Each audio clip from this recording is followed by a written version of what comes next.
Live from Sparky Anderson Field on a gloomy but still beautiful day. From Thousand Oaks, California, it's Oaks Baseball taking on the SoCal Catch right here on the Oaks Broadcasting Network. So welcome you in to the broadcasting booth along with my broadcasting partner Jordan Brenner and our producer Sean McKinnon. This is Jonathan Rifkin welcoming you to another day of baseball. A day off yesterday leads both of these teams onto the baseball diamond today. A late start, so we're going to get right to starting lineups. But first, the Oaks coming in at 4-4 off of a 3-1 loss on Wednesday to the Bucks.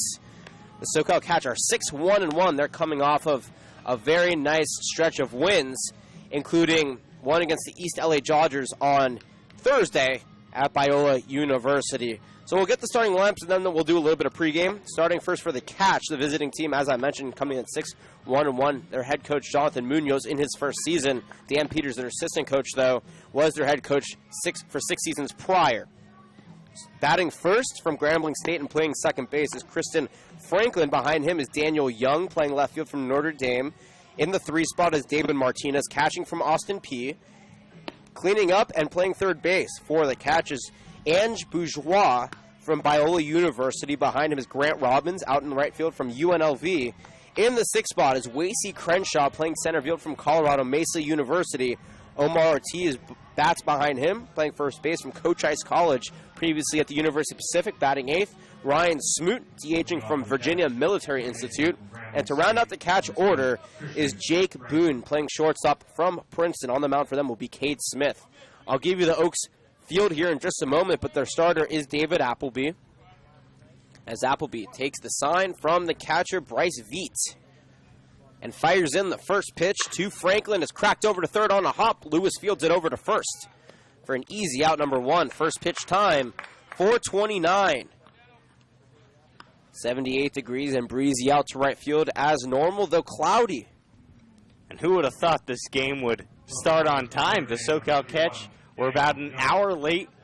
It was in question. Everybody here on the Oaks, in the Oaks dugout, working with the Oaks, they thought this game was going to be delayed, but somehow the Catch got here in time and we're playing baseball. Lefty Daniel Jung steps in and takes a first pitch ball. David Appleby now in his second start of the season, looking to replicate what he did last week as he toes the rubber and fires the 1-0 pitch to the Notre Dame Fighting Irish. Taken upstairs, 1-1 the count. For David Appleby, who's headed to Michigan, originally committed to Utah and headed to Santa Barbara City College after that, as he takes a breath and fires in the 2-0. Outside, 3-0 the count. As I mentioned on the season for Appleby, his fourth appearance, his second start, he has a 1-1 record, a 6.0 ERA. Fires in the 3-0 pitch, low, ball 4, and that'll be a 4-pitch walk to Daniel Young. So 1 pitch, 1 out here, kicked off the game, and then Young was able to draw a walk. Now a field for you here for the Oaks. Michael Tillman out of Pierce College is in right. Elijah Alexander from UT RGV is in center. Michael Spears from Ole Miss is in left. Bart West from USC is at first. Tanner Wright from Cal Lutheran is at second. The Valparaiso Crusader Sam Shaken's over at short. Out of Irvine is Brandon Lewis. He's playing third base. And behind the dish from Pierce College is Bryce Veet. David Martinez now will step in from Austin Peay as he cracks the first pitch left side. Strike 1. Good fielding, though, by Coach Munoz over at third base.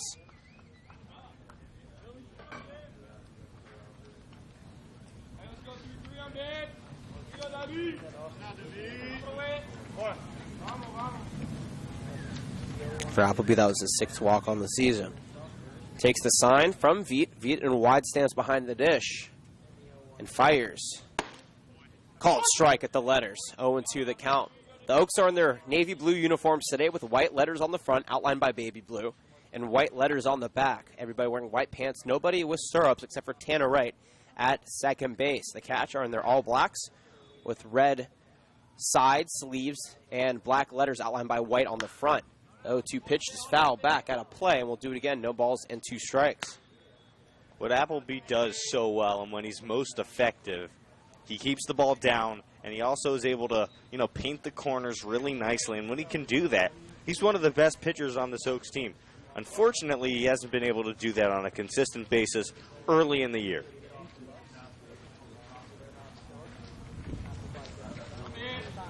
Appleby, nope. Time is called behind the plate by our home plate umpire, so Appleby get a little bit more time out there on the mound. By the way, for David Martinez on the season, a returner for this team, and I actually just came up, there we go. He's batting .333 in 22 at-bats.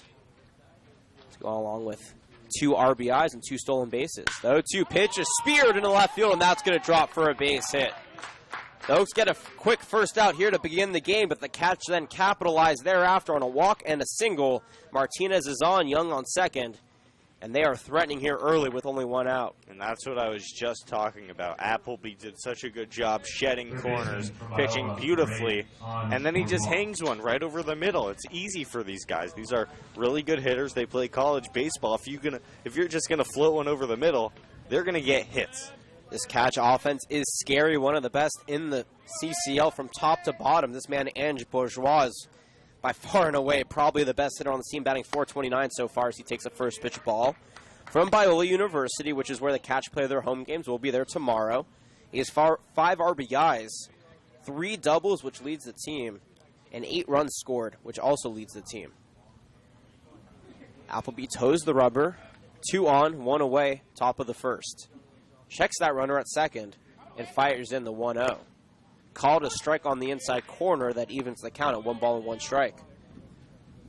The Oaks coming off a loss on Wednesday, a tough loss to the CCL affiliate Bucks, 3-1. Both teams had 8 hits, but the Oaks left 11 runners on base, including 7 in scoring position. And the biggest problem of that game was getting the leadoff runner on and stranding him. A 92-mile-an-hour fastball misses outside, 2-1 the count. The Oaks got leadoff runner on 6 of the 9 innings, and they could not capitalize in that game. I talked to Coach Lees after the game, and he said, look, there's only so much we can do. The Oaks had the bases loaded with nobody out, hit into a double play, and then back to the pitcher to end the inning. The opportunities were there. They just couldn't capitalize. 2-1 pitch misses inside, 3-1 the count now to Bourgeois. This is where you really got to buckle down if you're Appleby. Dig down deep.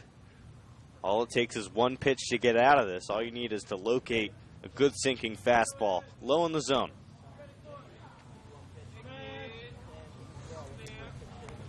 Bourgeois takes a wide stance in the left-handed batter's box and takes a 3-1 pitch outside, ball 4, and that will load the bases here with 1 away. Appleby got Franklin out on a ground out, but a walk, a single, and a walk loads up the bases for returner Grant Robbins. And if you're this Oaks team, you're coming off a game, you only put one run up against a non-CCL team, it's got to be pretty discouraging. I mean, the Catch already have the bases loaded and you're struggling to score runs. This is a very important at-bat here. First pitch, sliced into center field. Running to his left is Alexander. He makes the catch, but that'll be enough to score. Young from third. Advancing from second to third is Martinez. And on the sacrifice fly out to center, the Catch take a 1-0 lead here early in the top of the first inning. I think you take that if you're the Oaks. You trade it out for a run there because now there are 2 outs in the inning. And you can get out of this giving up only 1 run. I think that's okay. It's better than a hit. Fielder from Colorado Mesa, number 29, Wasey Crenshaw.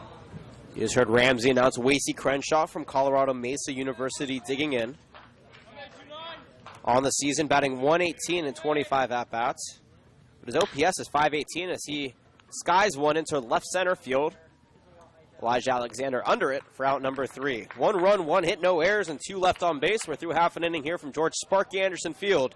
The Oaks offense up next when we come back on the Oaks Broadcasting Network.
Bottom of the first inning. Oaks and Catch right here on the Oaks Baseball Broadcasting Network. I hope everybody's enjoying the final day of the week, the final work day for the average worker. Not trying to call anybody average, but for us, the beginning of a long stretch of games starting today and heading out to tomorrow at Biola University. The first of a two-game series between these two teams first today. Catch lead 1-0 here, but the Oaks look to respond here in the bottom of the inning. Elijah Alexander will lead off for them, playing center field from the University of Texas Rio Grande Valley.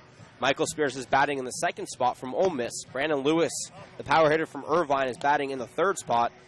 A new cleanup hitter in the Oaks lineup today, Tyler Ryan from the University of Pacific, making his cleanup man debut. Batting behind him is Sam Shaken out of Valparaiso. Bart West is in the sixth spot from USC. Michael Tillman out in right field from Pierce is in the seventh spot. Bryce Viet from Pierce is in the eighth spot. And to round out the Oaks orders, Tanner Wright from Cal Lutheran. On the mound, as we mentioned, was David Appleby in the top half of the inning. I'll give you the field here after the first batter for the Catch, but their pitcher is Cade Smith from Hawaii. He is a returner, and he really lit up the Oaks a lot. Or the Oaks failed to light him up last year. He got 8 strikeouts in 7 innings against the Oaks in that game. First pitch to Alexander, skied towards the left side, making way for it was Bourgeois, but it goes out of bounds, or out of play, I should say. And Elijah Alexander and BP today, you know, the Oaks had a little bit of a longer BP than usual because the Catch didn't show up on time. People were lining up to watch this guy hit bombs into right field. The team has really, you know, just surrounded themselves with this guy. They love him. A 1 pitch is a short hopper over to first. Omar Ortiz underhands it to Cade Smith, the pitcher, for out number 1. 3-1 is the first out here in the bottom of the first inning. Before that, Elijah Alexander's batting average was actually getting a lot better. It was progressing. He was struggling to begin the season, but before that at-bat, he was batting .261, which was up from .121 a couple of games ago. Not too bad as Michael Spears checks in. He's been struggling. He's played 2 games with the Oaks. He's 0 for 10 from the plate. The first pitch to him is a high pop-up, but into foul territory over the bleachers for strike number 1. The Oaks are very good at fighting off tough pitches. That's something I think that we can say consistently they've done. The problem is that they get behind and counts after, and that tends to hurt them. I'm not sure I really like the 2-strike approach of this team. You know, I think the correct 2-strike approach is to just try and get something in play, and a lot of times I feel like this Oaks team, they have the same approach. They try and take bigger swings. 0-1 pitch, as you just mentioned. A big swing and a miss right there from Spears. 0-2 the count. And sorry, Jonathan. Yeah, Coach Silly's putting Spears in the 2-hole, trying to get him more at-bats and get him on the board with his first hit. He's obviously a talented guy. He's just not going great right now. The 0-2. Cracked back against the rec center here. We'll do it again. No balls and 2 strikes. Spears played 24 games for Ole Miss, batted 128 with the team, but scored a ton of runs, as well as had a few stolen bases. So once he gets on base, he can be a nuisance for the opposing team, though the Oaks have yet to see that. Smith fires the 0-2. Swung on and foul tipped. It could not be held on by Martinez. And we'll do it again. No balls and 2 strikes. That was a very lucky mishandle for Spears by Martinez behind the plate. I'll tell you what, that is a really good curveball. That looked like a fastball almost the whole way to the plate. It dropped off at the way end. 1-2 pitch. This one drops low and away. 2-2 the count to Spears. Spears was supposed to be one of 2 Ole Miss running Rebels to be with the team. Tyler Keenan the other, but he hurt his hand during Super Regional play and will no longer be able to join the team. Smith toes the rubber and fires the 1-2. Just misses inside. 2-2 the count. If you remember 2 days ago, the Oaks had 2 runners on when trailing 3-1 with 2 outs. Brandon Lewis, the guy you want up in that situation, came up on a 3-2 count. He struck out on a pitch that he thought was low, but the umpire didn't. 2-2 pitch. High and deep to right field. Robbins makes his way just short of the warning track into foul territory and makes the catch. Out number 2 is now up on the board. And right there, you can just see the potential of Michael Spears. That was a defensive swing that he barely got his barrel around to. And he almost hit it out of the ballpark. I mean, talk about some serious pop from someone. That's the first time I've seen it from him, but if you're ever going to be impressed with an out, that's it. Brandon Lewis now stepping in.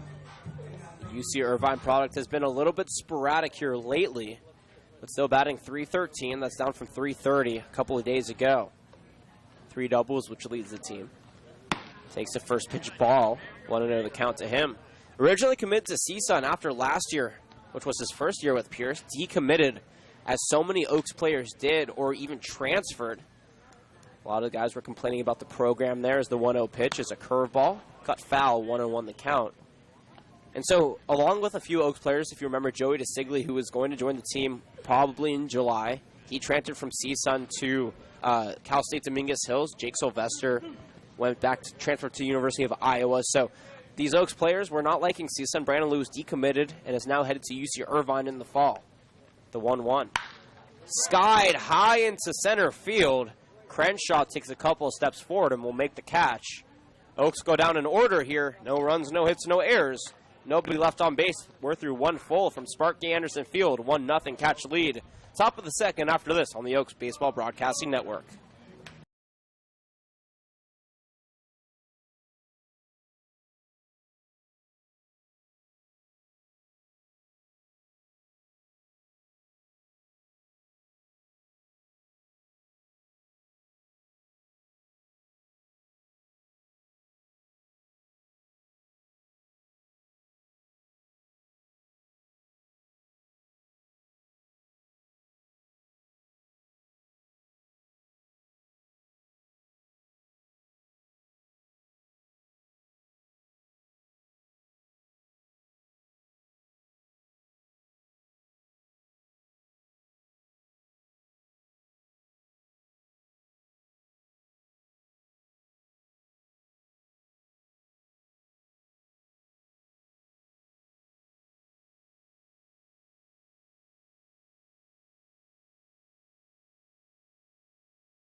Top of the second inning. He's Jordan Brenner. I'm Jonathan Rifflin, Sean McKinnon, our producer for today's game.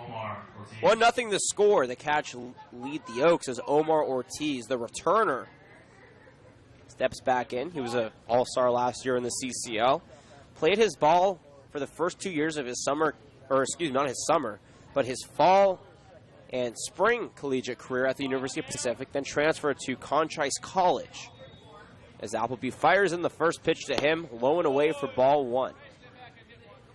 By the way, feel free to tweet at us at Caneo_Oaks or interact with us on Twitter in the YouTube live chat. Always love to hear from fans. The 1-0. Up and in, 2-0 the count. We also have a Twitter promotion running. The Twitter question is, and if you answer it correctly, you could be entered, or you will be entered, you could win 2 VIP tickets to a game, as the 2-0 pitch is a big swing and a miss for strike 1. 2-1 the count to Ortiz. The Twitter question is as follows. There's an Oaks player in the last few years who currently holds the record for most home runs in a CCL season. Who is it and how many has he hit? The 2-1 pitch actually. This is inside, 3-1 the count. Jonathan, that reminds me. Do I have a trivia question coming my way today? We'll see if I think of one. 3-1 pitch is slapped over to third. Lewis bobbles it, but recovers a high throw to West, gets him off the bag. And that'll be an error on Brandon Lewis, allowing the speedy Omar Ortiz to reach first base. The Oaks have had 3 errors now in 3 games. If you're head coach Solis, that is not a stat you like.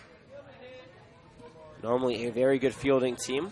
Lewis splits his time between third base, right field, and designated hitter. And to backtrack to your question, maybe. We'll see how I'm feeling as we get down the stretch in this game. But if you want to take a stab at the Oaks Twitter question, you're more than welcome to. I think, can I say it on air? Do you know the answer? I think I do. I don't want to spoil it. Pickoff attempt, nothing doing over at first. We'll Can discuss. I prelude to the answer? Absolutely. Any help you can give. Remember, it's not anybody. It's not if you get it correctly, you're automatically getting the VIP. You'll be entered into a drawing. Is he in the Colorado Rockies organization? 1-0 pitch belts the left arm of Ryan Smoot, the DH in today's game, and he'll take first base. David Appleby looks shook out there. First hit by pitch batter today. Yes, he is in the Colorado Rockies organization. That is all information that we need to give. How about that? That's fair enough. It's too easy otherwise. You can also interact with us on the YouTube chat if you want to write in their answer. We'll make sure that, and you're correct, we'll make sure that you are entered in as the first pitch to Jake Boone is taken for ball one. Boone from Princeton playing shortstop in today's game. Has 2 runners on, nobody away on the season, batting 143 in 21 at-bats, has 3 hits, 1 home run, 5 RBIs, and 1 stolen base. Appleby deals the 1-0. Sliced into left center field, but very shallow, and that'll keep the runners at bay thereafter reaching the next base. Base is all juice now for the second consecutive inning, but this time no outs.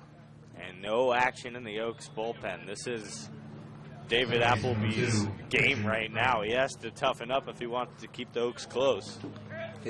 And with the offense's struggles, I mean, 3 or 4 runs, it's almost too much for this team to come back from, at least with how they're going right now. Obviously, you know, the tide can turn in a second. Christian Franklin digs in. He's 0 for 1. Foul tips a pitch into the glove of Veet for strike 1. David Appleby's mom, Victoria, watching in the stands. One of the more emphatic fans here for the Conejo Oaks. And one of our personal fans on the broadcast, Victoria and the Appleby family. We really appreciate all of your support. The 0-1 pitch, half-hearted swing. He went around, though. 0-2 the count to Franklin. Calls Grambling State University his home. Omar Ortiz at third base, Ryan Smoot at second base, Jake Boone at first base, nobody out, 0-2 count. Appleby takes a big breath and fires in. Inside, 1-2 the count. Oaks had a new addition to the roster today, but a returner from the last 2 years, Joe Torres. He'll be sporting number 14 on his back. Not available today, but we'll likely see him tomorrow. Appleby fires the 1-2. Cracked over the short, Shaken gets it, fires it over to second for 1. The relay to Bart West on the short hop, got him. And the 6-4-3 double play turns 2, but nonetheless, Omar Ortiz comes in to score. A productive out here, and the Couch take a 2-0 lead here in the top of the second inning. Again, trading outs for runs. I think, again, that was worth it. To give up 1 run, you get 2 outs. I think that was a great pitch from Appleby to get the grounder over to Shaken. And again, the Oaks trying to wiggle out of trouble and keep this game close, waiting for the bats to come along. That run was unearned, by the way, because Ortiz got on by way of an error by Lewis as Daniel Young steps in and takes a first pitch ball in the dirt. He's 0 for 0 with a run scored and a walk back in the first inning. Over at third base, by the way, is Ryan Smoot. He advances from second to third on the double play. Well, they're starting to cool down here. Gloomy day, only the second gloomy day that we've had all season at Cal Lutheran as the 1-0 pitch misses 2-0 the count. The Tuesday game against the Slow Blues last week, that was a pretty gloomy day. But other than that, we've mostly seen blue skies and a lot of sun. The only positive is I won't be getting burned today. The 2-0 pitch from Appleby runs away, 3-0 the count. Seems like he's avoiding these batters. He hasn't missed many pitches inside, mostly outside or in the dirt. Young from Notre Dame, as I mentioned. Batting .429. He's 0 for 0 on the day, so that remains his batting average. The 3-0 pitch misses up and away, and that's ball 4. The third walk on the day by Appleby, and that puts runners at the corners with 2 away. That's been his biggest problem last year with the Oaks, and this season is just control. He'll look phenomenal for a few at-bats, then he'll give up a walk or a hit, and all of a sudden, his composure changes on the mound, and that's not something you want to see if you're anybody, because he is a good pitcher. He has the stuff. He has the speed. He can hit 92 on the gun. But he needs to find a way to stay out of his own head, and that's why he's here this summer. It's all about rhythm. Martinez steps in, runner goes. First pitch is inside a ball. The throw is, now we have a pickle. And from third, no, over the head of Lewis. That is not what you want to do if you're Tanner Wright. Coming in and scoring is Smoot. Young over to second. Not exactly sure what Wright was thinking there. Now it's a 3-0 ball game. That play was straight out of Bad News Bears right there. My goodness, Coach Solis has got to be livid. That is simply unacceptable. There's nothing else to say about There was that. no reason for that. They had Young caught up, and they tried fooling Ryan Smoot out of third base. That error will make it an unearned run as well.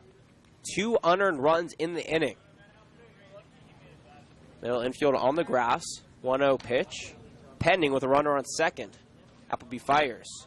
Fouled back towards us against the screen. 1-1 the count. With 1 out, I could see why Wright would have thought about that decision. But with 2 away, I know you don't want the runner to score first, because you don't. If the runner scores before you make the out, obviously that run counts. But he had Young rung up. He was right there. He just had to place the tag, and instead he threw it over Lewis's head and created an error. 1-1 pitch. Misses low and away. 2-1 the count. And this is where Appleby, I think, has to improve the most. You know, Appleby, you said he goes through stretches of a couple batters. He's really, really good. And then he's thrown off a little bit with an error, a hit, whatever it is. He needs to toughen up on the mound a little bit. 2-1 pitch. Misses low and away. Veet, though, able to recover the ball and keep Young at bay at second base. And it's not just with David Appleby. Obviously, I'm not trying to offend the kid. He's obviously very, very good at what he does. And with all these guys, they're still very young baseball players. There's a learning curve. You got to become tougher. Appleby is just an example of that. 3-1 pitch is a fastball at 89, right down the heart of the plate. Full count now, 3 balls, 2 strikes. By the way, Young at second. He's now 2 for 3 in stolen bases on the season. That puts him tied with David Martinez for most stolen bases thus far. Payoff pitch from Appleby. Almost hits him, and that'll be ball 4. 4 walks now in 2 innings. 92 on the gun from Appleby. Clearly a little bit frustrated. Yeah, I mean, you could just see a little bit too much mustard on that pitch. As I was saying, 4 walks in 2 innings.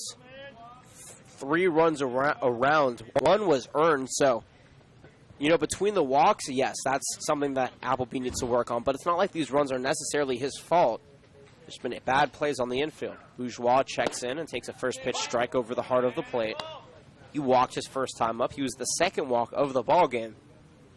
Back-to-back walks so far. Also hit by a pitch batter in this inning. And Ryan Smoot, who came around and scored on that error from right. Appleby checks the runner at second and fires the 0-1. Bounces in the dirt, blocked by Veet. 1-1 the count.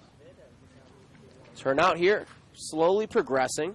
Handful of fans on both sides, but I'd expect as the workday ends here in just about 4 minutes, and we hit 5 o'clock, the later arriving crowd, which is typical here at Cal Lutheran, will start to fill in. 1-1 pitch, big swing and a miss. 1-2 the count. Grant Robbins waiting on deck. Should we get that far in the inning? 3 runs, 2 hits for the catch. No runs, no hits, 2 errors for the Oaks here in the early going. The first of a 2-game series between these two teams, though the series will switch to La Mirada at Biola University tomorrow. 1-2 pitch in the dirt, swung and missed. Bourgeois is down on strikes. The first strikeout on the game for David Appleby, and we'll leave it there here in the top of the second inning. 2 runs come around on 1 hit, 2 errors, and a pair left on base. Bottom of the second when we come back on the Oaks Broadcasting Network. Oaks trail 3-0.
Leading out the top of the 4, 5, and 6 hitters due up here for the Oaks in the bottom of the second inning. Welcome back, everybody. My name's John Thrifkin. Joined alongside me, Jordan Brenner and Sean McKinnon on hand with you. Oaks trail 3-0. They went down in short order at the bottom of the first, looking to turn their fortunes around here. Tyler Ryan will kick things off. Cade Smith fires the first pitch. Ryan swings and misses for strike one. Ryan is making his debut in the cleanup spot. Every game before this, we've seen Brandon Lewis. What do you think of the decision here by head coach Delise to have the man batting 118 on the season as he swings and misses another pitch, 0-2 the count, to bat cleanup? Well, I was just about to bring this up. Coach Delise obviously understands this team is struggling on the offensive end. You know, he's doing whatever he can to shake things up a little bit.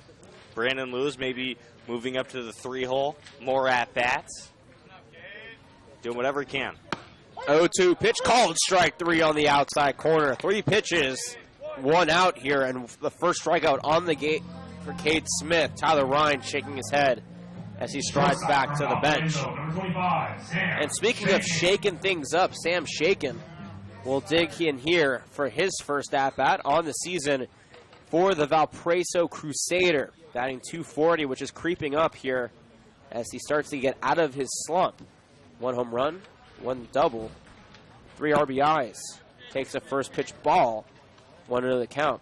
Last season, though, he batted .323 with the Oaks, so expect him to start finding his swing here as we hit the middle part of June, and the season is now in full swing.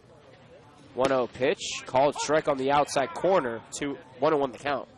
Sam Shaken is the X factor for this lineup. You mentioned it. This kid rakes at Valparaiso. He hit last summer for the Oaks. When he gets going, I feel like the offense is going to start waking up more. 1-1. Sky high into right field. Robbins veering to his left makes the catch. Didn't have to go very far for that one. 2 quick outs now for the catch. You ever seen that movie Sky High, Jonathan? I did. I've seen that multiple times. That was one of my favorite Disney Channel movies. I was never a High School Musical fan, though I did recently watch it with my girlfriend, and I think I have a more appreciation for it now. But I was never a High School Musical fan. I was never any, Disney Channel shorts or special type things, but Sky High, I love superhero movies. Sky High was my childhood dream as Bart West steps in and takes a curveball at the knees for strike one. On the season, he's batting .333. The embodiment of superheroes, especially as a kid, is just so exciting, and I think that's why I really enjoyed that movie. 0-1 pitch. He went around on the check swing, 0-2 the count. What spurred you, besides me saying Sky High, to bring that up? That's it. I just jotted. I don't know. I may have been browsing channels and seen it recently. You were watching Disney Channel. There's no shame in that. Absolutely not. Absolutely not. Almost 20 years old and still enjoying the youth. Why not? 0-2 pitch. Runs upstairs. 1-2 the count. Now, I'll stand by watching childish television, but I don't go near Disney Channel. You understand? I stay near Nickelodeon. That's where my heart belongs. But the acting has gotten so bad. At least Disney Channel, there's still some consistency. 1-2 pitch. Low and away. Bart West showing the patience in the batter's box. I stick with the classics, though. I don't care about the new acting. I stick with my SpongeBob SquarePants. I stick with Fairly Odd Parents. The classics. I was never allowed to watch Fairly Odd Parents as a kid. I would sneak it. Sorry, Mom. But I would sneak it, but I was never allowed to watch it. 2-2 pitch. Called strike 3 at the belt. And the Oaks have been retired 6 up, 6 down here in the first 2 innings of the ball game. 2 strikeouts on the game for Smith. No runs, no hits, no errors, nobody left on base. We're through 2 full in a speedy ball game, though we'll see what changes are made here in the third. The Catch lead 3-0 on the Oaks Broadcasting Network.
David Appleby back on the mound for his third inning of work. We're back here for our third inning of work. Jordan Brenner, myself, Jonathan Riff, and Sean McKinnon on the call with you. Oaks trail 3-0 as Grant Robbins shows bunt pulled back. Called ball low and away. He's 0 for 0 with an RBI sacrifice to center back in the first inning. End up scoring Daniel Young for the first run of the ball game.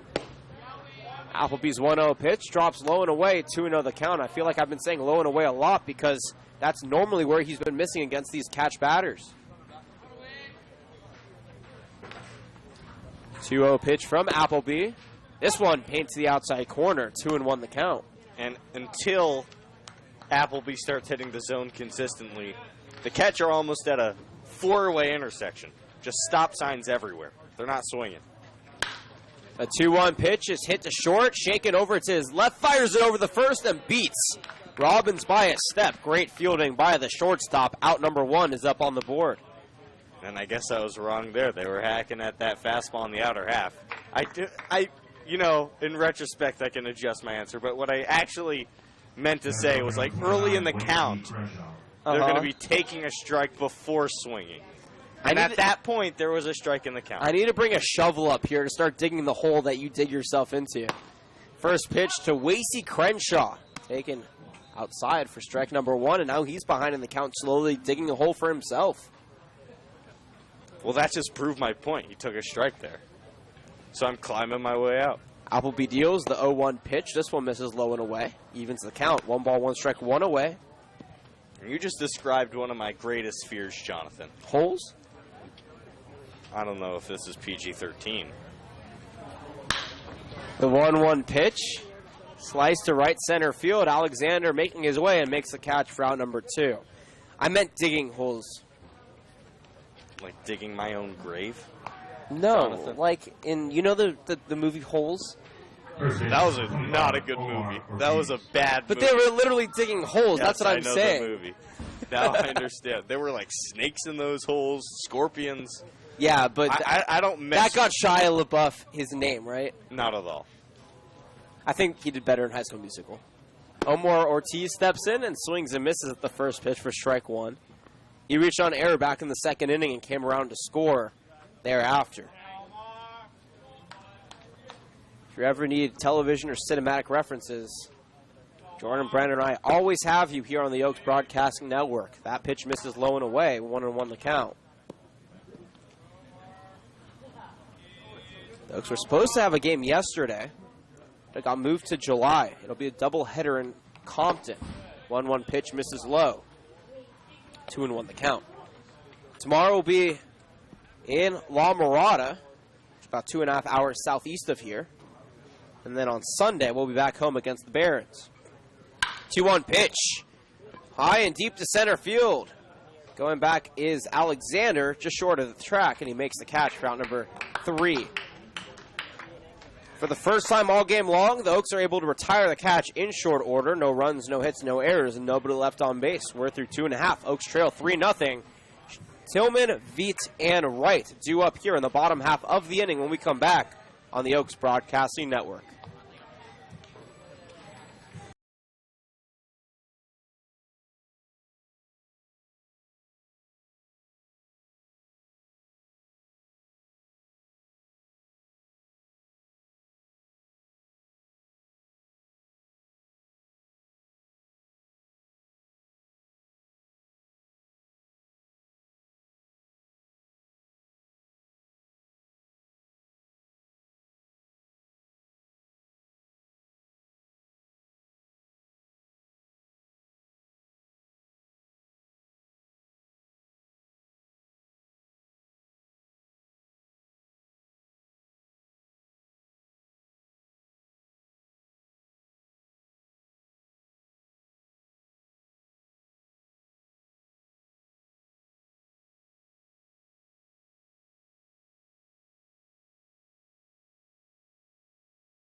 The Oaks trail 3-0 here. They have yet to muster any sort of contact in the field. They've struck out twice. They've given up 3 runs to the Cats, looking to change their fortunes. Welcome back, everybody, to Sparky Anderson Field. Hope you're enjoying your Friday afternoon, no matter how you're watching and where you're watching.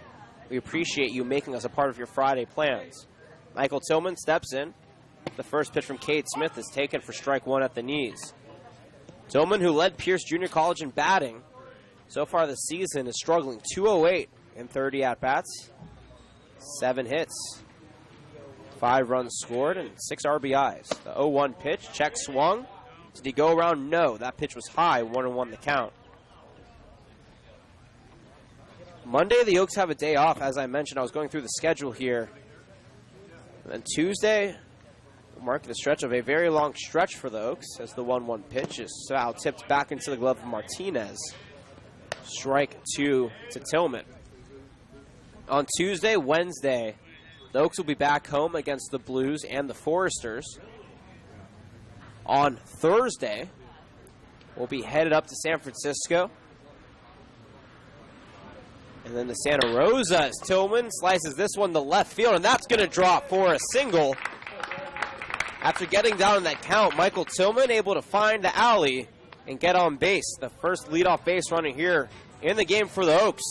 And they try to muster some offense in the bottom of the order.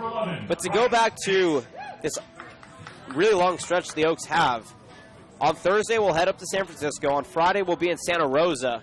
And then on Saturday we have a doubleheader against the Prune Packers at 3 and 6. On Sunday we have a 6 o'clock game against the Prune Packers, as the first pitch to Vietz is swung on a miss for strike 1. After Monday, we have a day off, and then 6 consecutive games split between home and away to end the month. A lot of baseball here down the stretch of June. 0-1 pitch drops low to Vietz, 1-1 the count. Vietz calls Pierce College his home as well, so a couple of Pierce products batting consecutively. Vietz batting 125 so far in the season. Runner goes. The 1-1 pitch is taken for a strike. The throw is not in time. Good catch by Boone on the bounce. But Tillman is into second base with his first stolen base of the season. The Oaks have a runner in scoring position here with nobody out. And I like the aggression from Coach Solis early. He understands this team, they're not getting a lot of consecutive hits. Let's manufacture something. Let's make something happen to get in scoring position. I like that attitude. The 1-2 pitch, protecting was Vietz as he's able to foul that off. And the count will remain 1 ball and 2 strikes. Tanner Wright waiting on deck, and Wright is currently leading the CCL in batting average with the .381 mark. And that's, of course, by way of his plate appearances, also a 26. 1-2 pitch is high to right field. Robbins makes chase, though, and he'll make the catch. That's far enough, though, for Tillman to tag to third base. And the Oaks now have a runner 90 feet away from scoring, with 1 out here in the bottom of the 3rd inning. That is a productive out by Vietz. And now you have a guy who has not struck out very often. In 26 at-bats, he has a .381 batting average, 5 RBIs, 3 walks. He's been hit by 2 pitches. He's struck out once in those 26 at-bats. Tanner Wright knows how to put the bat on the ball, and it has shown so far. We'll see here if he can continue his hot streak. He's hit consecutively now in 7 games of the 7 games that he has played this season. The 0-0 pitch to him is in the dirt for ball 1. This is the game number 9, for the Oaks. He had 1 game that he sat out. But other than that, he has hit safely in every single one of the games he's played. Playing at his home in Cal Lutheran, the 1-0. Popped up into the infield, and that is not what you want to do if you're right, as Jake Brune from short will make the catch for out number 2, and now that runner at third base is in danger of being stranded. A motif for the Oaks, getting runners in scoring position early and not being able to score them. It was a good pitch to swing at for Tanner Wright. He got the elevated fastball he wanted. He just didn't get enough barrel to it. Unfortunate for the Oaks, though. Elijah Alexander now stepping in. First pitch to him, foul back for strike 1. That one clanged off. I'm not exactly sure what, because there's not a lot of metal behind home plate to clang off of. Whatever part of behind home plate as our producer Sean is looking down. Did you find anything, Sean? No. So whatever that sound was, that was quite an anomaly there from Alexander. Smith checks the runner at third and deals the 0-1. Popped up to left field, making his way as Bourgeois and Young. And Young will let that one drop towards the Oaks bullpen for strike number 2. Alexander grounded over to first in his first at-bat. Ortiz then thereafter underhanded the ball to Cade Smith for out number 1 on the Oaks side of things in the first inning. Alexander, a local product though, beloved in the Camarillo Thousand Oaks area. Went to Camarillo High School, then raked at Ventura College for 2 years, now playing very well for UTRGV. Slaps one over to third on the second hop. A beautiful catch by Bourgeois, and he deals it over to first for out number 3. What a play by the Biola University product to get us out of the inning. No runs, a hit, no errors, and a runner stranded on third base. The Oaks are currently trailing 3-0. The Catch looks to add on to that lead with their 8, 9, and 1 hitters due up in the top of the 4th after this on the Oaks Broadcasting Network.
Top of the 4th inning, Oaks trail 3-0. I'm Jonathan Rifkin, but for play-by-play in the 4th, 5th, and 6th innings, my broadcasting partner, Jordan Brenner. Ryan Smoot digs in, takes a fastball just a little bit outside, 1-0. Appleby struggled in the first and second innings. Has given up 3 runs. Only one of those runs have been earned. As the 1-0 pitch is taken at the knees, right in there for a strike, 1-1. In the third inning, he rebounded. A quick 1-2-3 inning. And he seems a little bit more composed on the mound now as he sets for the 1-1 pitch. Big swing and a miss at the fastball away, 1-2. And what I've been impressed with Appleby is his ability to throw various speeds. He can go anywhere from 84 to 92 on the heater. Here's the 1-2 pitch. Fouled back and out of play, still 1-2. And I think that is really impressive at a young age. You see a lot of young pitchers, they only have one gear, and that's throwing 100% every single pitch. And that's why you see so many injuries. Tommy John, these guys wear out their arms at a young age instead of pacing themselves. Here's the 1-2 pitch. In the dirt away, 2-2.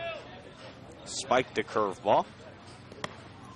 Ryan Smoot hit by a pitch in the second inning. He also came around to score. From Virginia Military Institute. Here's the 2-2 offering. Off speed, good take from Smoot, who was a pretty good pitch from Appleby, but didn't get the fish to take the bait. The second serviceman or future serviceman that we have seen in the last 2 games. Of course, Tommy Wilson, the starter for the Bucks, goes to the U.S. Naval Academy. 3-2 lifted inside the infield. Creeping towards foul territory. Vitt behind the plate makes a nice play for the first out of the inning. And that is really impressive from Bryce Vitt. We've seen so many catchers throughout this year misplay that high fly ball behind the plate in foul territory. Vitt did a really good job.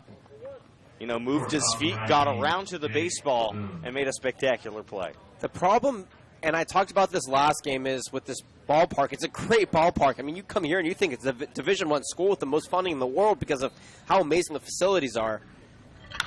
As the first pitch into Boone is lifted in the infield, a similar spot. Vitt again makes another good play. 2 outs in the inning. And there's one big flaw, with exception to the fact that the infield grass is a little bit more elevated than the running dirt. The only other flaw that, at least for me, that I've noticed in my 3 years here is that there's too much room behind home plate. So when a ball's hit very, very high in the sky, it's hard to judge because the shadow is on the ground and you're looking up, you have your catcher's mask on, and there's a lot of room. So you'll think the ball will stop and drop in one place, but because you have so much room to maneuver, it's hard to judge where that ball will actually land. Christian Franklin takes the first pitch off the plate away, 1-0. And I know what you're saying, Jonathan. We were playing catch on the field, throwing each other fly balls before the game. The sunshine is real. I lost a few in the sun. 1-0 pitch on the corner, 1-1. Right, and so between that and all the space you have, it's deceiving because your spatial awareness gets messed up. You think, well, I have all this space. I can go maneuver to the ball, but the ball may not necessarily be where you're looking. Christian Franklin takes 1-2.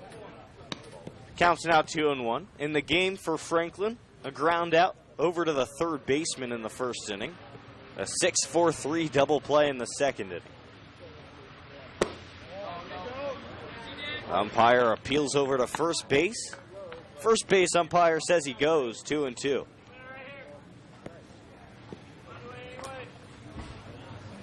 An RBI on the 6-4-3 double play as well for Franklin. And the count is now 2-2 with 2 outs. Curveball away. Franklin begins to go but holds up. The count is full. Infield for the Oaks. Bart West, Tanner Wright on the right side. Shaken Lewis left side. Spears, Alexander, Tillman your outfield, and Bryce Vitt behind the plate. Appleby delivers the 3-2 pitch away. Gets past Vitt, and hustling over to first base is Franklin for the walk. He gets on for the first time today. And now, stepping in from Notre Dame, Daniel Young. As you mentioned, Jonathan, hitting well over 400 so far this year. And maybe the Oaks know that. They've pitched him very carefully. 2 walks so far in the game. He's a big kid, very composed at the plate. Certainly very developed, and that's why you see him at such a big school. First pitch from Appleby lifted high and deep out to right field. Tillman going back to the track at the wall. Goodbye, it's out of here. A 2-run shot from Young. I knew it right when he hit it. And now a 5-0 lead for the SoCal Catch. 5 walks. That will eventually bite you in the butt, and that's exactly what happened. Appleby led with a walk, or not led with a walk. He walked Franklin, I should say. Young was figuring, look, I'm going to get one that I want to see. Appleby has been hitting in the zone, but almost too well on those strikes. And he was right. That's exactly what happened. Appleby missed the spot that he wanted. Young pulled it, and that was a nice 2-run shot over the right field wall. We have yet to see a home run except for one Brandon Lewis run go down left field. Everything has been over to right field. Yeah, that would have gone out of here anywhere. I mean, that was just a laser beam. David Martinez now, 1 for 1. Also walked in the second, a base hit in the first. Appleby now throws his first pitch down and away, 1-0. And that's been his miss all day long. He's given up 5 runs, only 3 earned. But that's why we're here in summer ball, to get better. 1-0 pitch in the dirt away, 2-0. Everybody has starts like this sometimes. Obviously, it's unfortunate when it happens. But oftentimes, the bad starts are where you learn the most about yourself. Coach Lees, as you were about to say, is striding out to the mound. So nobody warming up for the Oaks. It'll be interesting to see who he decides to put in. By the way, tomorrow, Dylan Francis is set to go on Sunday. Kevin Holcomb, actually check that. Tomorrow, Kevin Holcomb is set to go on Sunday. Dylan Francis is supposed to go. So those 2 guys will not be available today to come in relief. And the entire infield gathering around Appleby on the mound. Still no action in the bullpen, so Lees intends to let Appleby finish off this inning. And he was rock solid to start off. 2 really good pitches to Smoot and Boone, getting them to fly out behind the plate to Vitt. He walks a batter, maybe loses a little bit of composure, and he hung a pitch to the wrong player. Yeah. I think that what he is explaining, and remember, head coach Solis was a pitching coach before this. He was been a pitching coach. Actually, it looks like they're going to be looking at Appleby. He called out Yosh, the trainer, and now he's coming out to have a look. Appleby's holding, looks like his right arm. Yeah, you never like to see that. And that may be what's led to the missed pitches. He may be compensating and nursing some injury. The umpire's all in there as well. Yosh, of course, the trainer at Oxnard Community College, a phenomenal guy, does an amazing job here with the team. We'll see here if he deems Appleby unfit to continue the game. While we have a second, I have a question for you, Jordan Brenner. I'm ready for it. I know that you have been a big golf fan. And big-time obviously, golf fan. Absolutely. A bunch of big golfers missed the cut for the upcoming U.S. Open. Not the upcoming, the current current U.S. Open. Have you been paying attention, or will you be paying attention to the World Cup at all? I have been keeping a watchful eye from distance. I will probably start watching a bit more after pool play. So you are telling me that you missed a 3-3 Portugal-Spain game. I saw that game. That was incredible, and I know, Sean, you're a soccer fan. You don't have a mic on you. You didn't see it. Also, how about a game that I thought was not going to be anywhere near the fun that it was? Mind you, I only watched the last 8 minutes, but it was the Iran-Morocco game this morning. It started at 8 o'clock West Coast time. Morocco lost in the 90. There were 6 extra minutes of extended time. And in the 94th minute, Morocco scored an own goal, and Iran ended up winning in the 94th minute. That is one of the craziest soccer plays I've ever seen, and it has entranced me into watching the World Cup. I never cared about the World Cup. The U.S. isn't in it. Who cares? But watching a game where I had no stake in either of the team, I didn't know anybody on either of the two teams. It was so much fun. I am now hooked onto the World Cup. But I guess we have a new pitcher now. Eddie Cutt coming in. I'm sure he watches the World Cup. So what's your question, Jonathan? My question was, are you paying attention to the World Cup? Oh, okay. You already answered it. I was just elaborating. I thought it was more along the lines of trivia. Oh, you know what? I know you're itching for a trivia question. I am. When I get play-by-play back in the 7th, I will have a trivia question ready for you. How about that? I am thrilled. Our viewers are thrilled. Sean is thrilled. We're all thrilled. Thank you, Jonathan. Sean, you have done such a great job, by the way, keeping us in the know and being our statistician. I do not want you helping Jordan Brenner on whatever trivia question, because your knowledge exceeds both of ours combined. I don't need you to apply it here. Of course, Sean has been doing an amazing job as our producer this season. But I guess it's back to baseball, huh, Jordan Brenner? Yeah, Eddie Cutt started off with throwing some warm-up pitches in front of the mound. Now working his way back. He'll get as much time as he needs to warm up. And by the way, for Appleby, 3 2/3 inning goes down as his day with 3. Check that, only 2 hits, but 5 runs, 3 were earned, 5 walks, and 2 strikeouts. A rough day for the Michigan Blue product, or Michigan Wolverine Go Blue product, if you will, but that injury may have contributed to the day that he's had. So Eddie Cutt continues to warm up here. On the season, Cutt, 4 appearances, an ERA at 4.50, a whip at 1.67. But he's been pretty impressive, and Coach Solis has, trusted Cutt in pretty high leverage situations so far this year. I expect that number to keep going down. Yeah, Cutt in his last start went an inning, gave 1 hit, 1 strikeout, no runs. In that game against the Barons, a 3-1 loss on Sunday. That was the last time we saw him, but before that, he was actually really good. As you mentioned, 2 innings, 3 strikeouts, 1 walk in a 5-2 loss against the Barons a week ago. We're going to head to break as Eddie Cutt finishes his warm-up pitches. On the other side, we finish off the top of the 4th inning. Scores 5-0 here on the Oaks Broadcasting Network.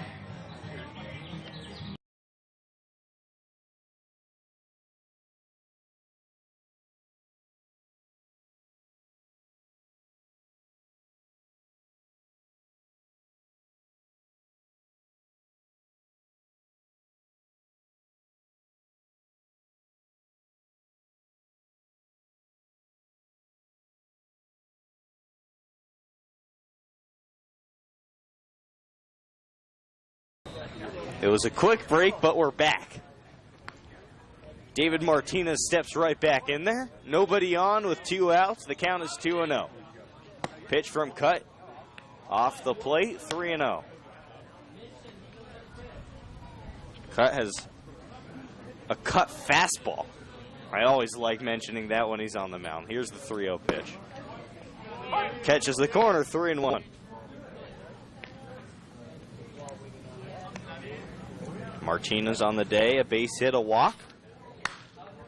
The 3-1 pitch is fouled out of play behind us over to the building right next to George Sparky Anderson Field.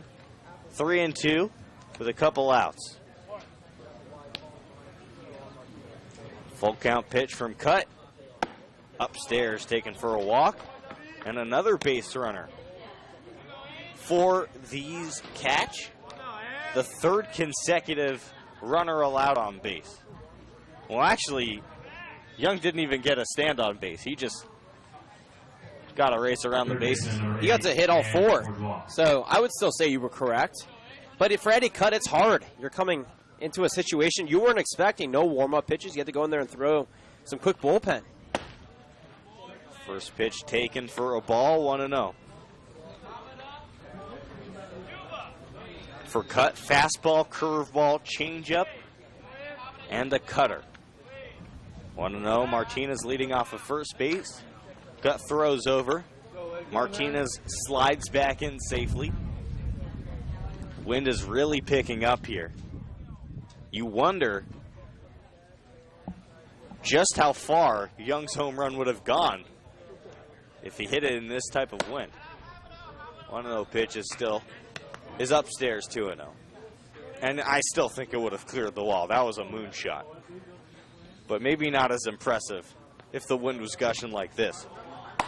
2-0 outside corner, called a strike. 2 balls, 1 strike.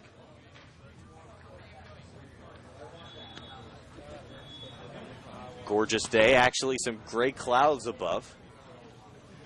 Still a lovely 70 degrees about, maybe in the 60s. Probably 70s. With the wind chill, I'm sure it goes down to the 60s. 2-1 offering. Taken upstairs, 3-1. There is action in the catch bullpen. However, Cade Smith has done a fabulous job. 3-1. Another walk for these catch. Wow. The 3rd of the inning. And now runners at first and second.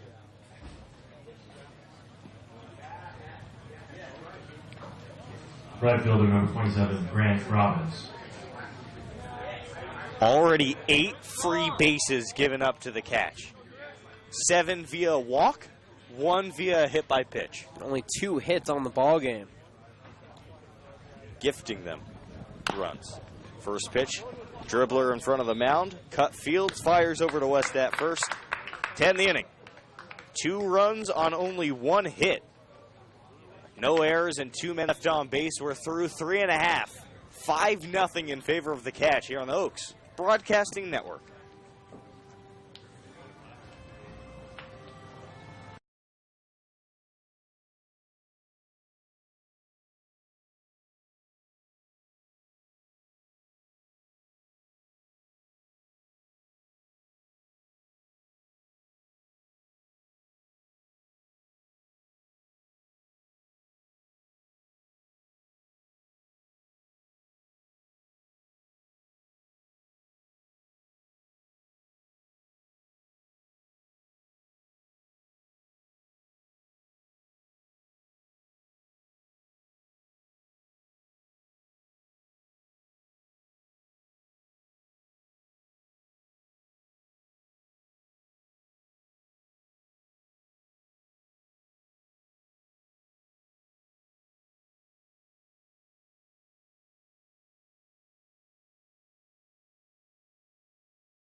Michael Spears walks towards the batter's box in preparation for his second at-bat. A fly out to right field. It was a laser beam all the way to the warning track, actually, in foul territory. But an out indeed. Cade Smith fires the first pitch in there. Fouled back to the screen, 0-1. Cade Smith out of Hawaii. Man, he's living a great life. Living out in Hawaii during the year, coming out to Southern California during the summer to play more baseball. Doesn't get much better than that. 0-1 pitch is off speed, just off the inside corner. 1-1. Smith sets and offers. Another off-speed pitch. This time it catches the inside corner. 1-2. So far in the game, 2 strikeouts. Mostly flyouts for the Oaks so far. He is not pitching to get ground balls. 1-2. Spears awaits. Off-speed line down the left field line, but foul. Good swing from Spears. He's got to straighten it out a little bit. And for Spears, in his first 3 games with the Oaks, has been batting all over the order. He batted in the 6th spot on Wednesday. In his first game with Oaks, against the Surf, he batted in the second spot, right there. But right here, being put back in the 2nd spot, trying to generate some offense for him. 1-2, taken upstairs, 2-2. And the reason he's here is because Ole Miss is losing a lot of phenomenal players. Spears is projected to be a starter next year, and he's supposed to come here and fine-tune his baseball skills. 2-2 on the ground to the third baseman, Bourgeois. Over to first base in time for the out. 1 away in the inning. And Spears, he simply cannot buy a hit at this point. 0 for his first 12 with the Oaks. No walks, no hit by pitches. He has just been striking out, grounding out, or flying out. It has been a rough start, but we've seen it a lot with a lot of different players. It's not necessarily that he can't hit. It's not necessarily that he's a bad player. He's off to a slow start, and that's okay. He's only played 3 games so far with the Oaks. I'd expect him to start working out of his slump soon. First pitch to Brandon Lewis taken upstairs, and you're right, for Spears, he's got all summer. I mean, we're still just in the early goings of this season. Plenty of time to heat up.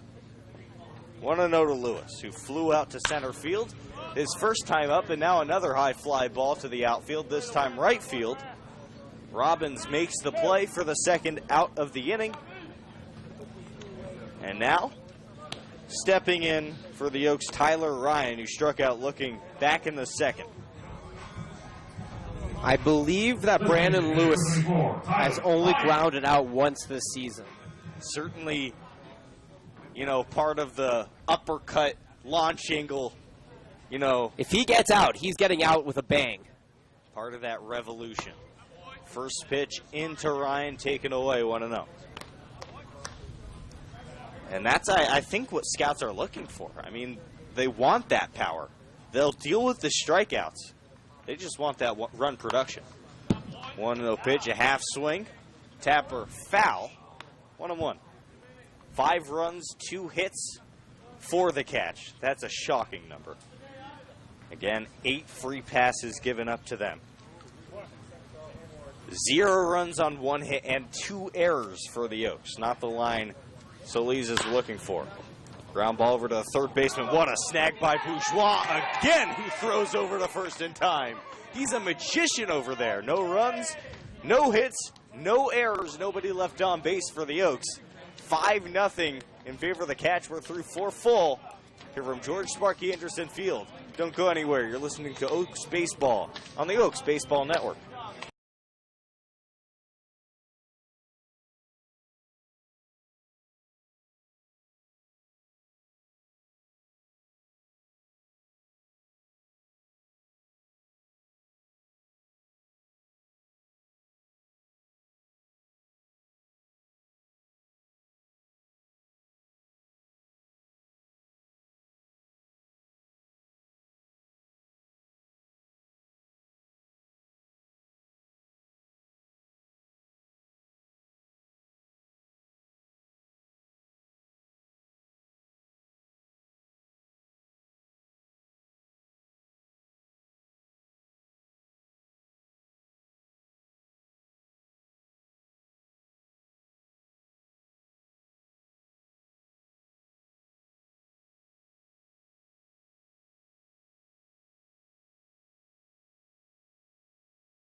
Wasey Crenshaw, the first hitter for the Catch, trying to extend their 5-0 advantage over the Oaks.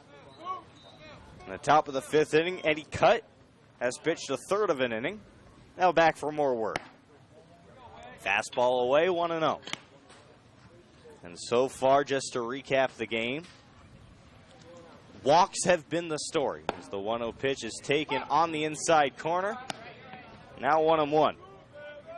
Walks, and then the big Daniel Young home run to right field, and then also the play of Ange Bourgeois as the 1-1 pitch is fouled out of play, 1-2.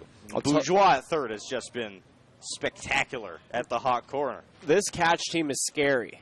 They have patience in the batter's box. They move well in the field. 1-2 swung on and missed for the first out of the inning. Good changeup from Cutt, getting the first out of the inning. If you're the Oaks, if you're any team in the CCL, minus the Foresters, who have been absolutely demolishing teams, I'll give you what they've been doing here as we get down the game, because the Oaks have a matchup with them on Wednesday. The Catch are amazing. They have a phenomenal offense. They're headed by Jonathan Munoz, who's done a very good job in his first season so far. I wouldn't sleep on this team at all. Omar Ortiz sees the first pitch, drops it into right field in front of Tillman for a base hit. And Ortiz now reaching base for the second time of this game. He's now 1 for 2. He reached on an error in the second inning. But a really good opposite field swing right there. You also need to check on...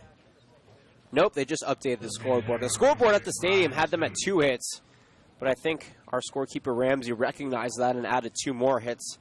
So now everybody is up to speed with each other. 1 on, 1 out for the new hitter Ryan Smoot. Takes a curveball in there for a get-me-over strike. Good hammer from Cutt there. Ortiz getting a modest lead over at first base. 0-1 pitch is cut on and missed. 0-2. Cut, getting these players to cut and miss. Using that cutter. Stop that. I'm just kidding. Always playful with Jonathan.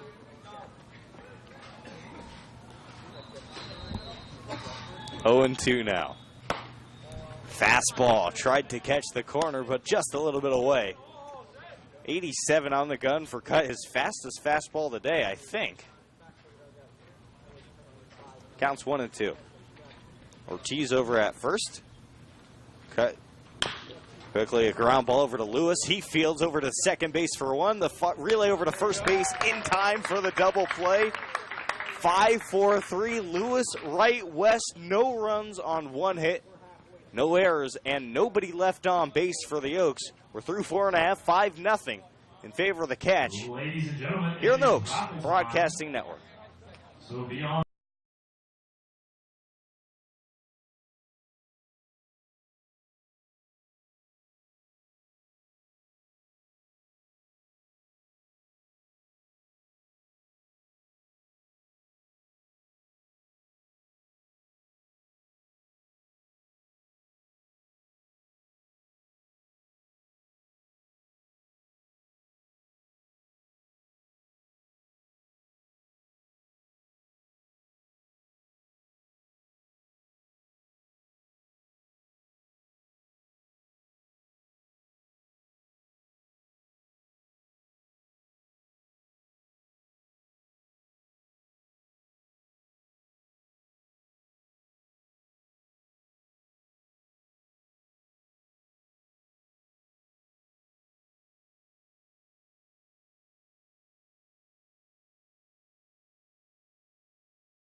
Cade Smith back on the mound.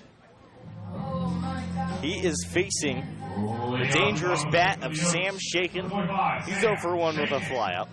Smith has been just so impressive today. Only 1 hit surrendered. He had a 4.62 ERA in 39 innings pitched at the University of Hawaii this past year. First pitch into Shaken. Off speed on the corner, 0-1. And even more impressive for Smith at Hawaii was his strikeout to walks ratio. 37-11. Really good stuff. 0-1. A little bit low, 1-1. Shaken digs right back in there, trying to shake the slump even more. Here's the pitch. Big swing, fouled back onto the catcher's mask. 1-2. Martinez pops off his mask, but he seems to be okay. Bart West is on deck.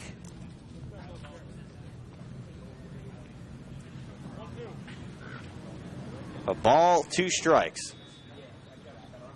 Outfield set pretty straight away, maybe slightly shaded to the left. 1-2 to Shaken. Fastball cuts off the plate away, 2-2. And that's a consistent call. We saw Eddie Cutt get a missed call on that one. Everybody was saying that looked like a strike, but it was called a ball. Some umpires don't like that outside corner, and right there, the same pitch, same call. At least this umpire has been consistent with the strike zone. 2-2 pitch. Base hit into right field. Good swing from Shaken. And that's why they don't have a shift on him. He can spray it all over the yard. Leading off the inning with a base hit to right field. Good contact there from Shaken. You don't need anything loud. You don't need anything too hard. All you want is to get on base. And right there, he did just that. The Oaks need to generate some sort of offense, and that's the first step in doing it. Bart West, the new batter. Struck out looking in the second. Off speed in the dirt to West. He lays off. 1-0.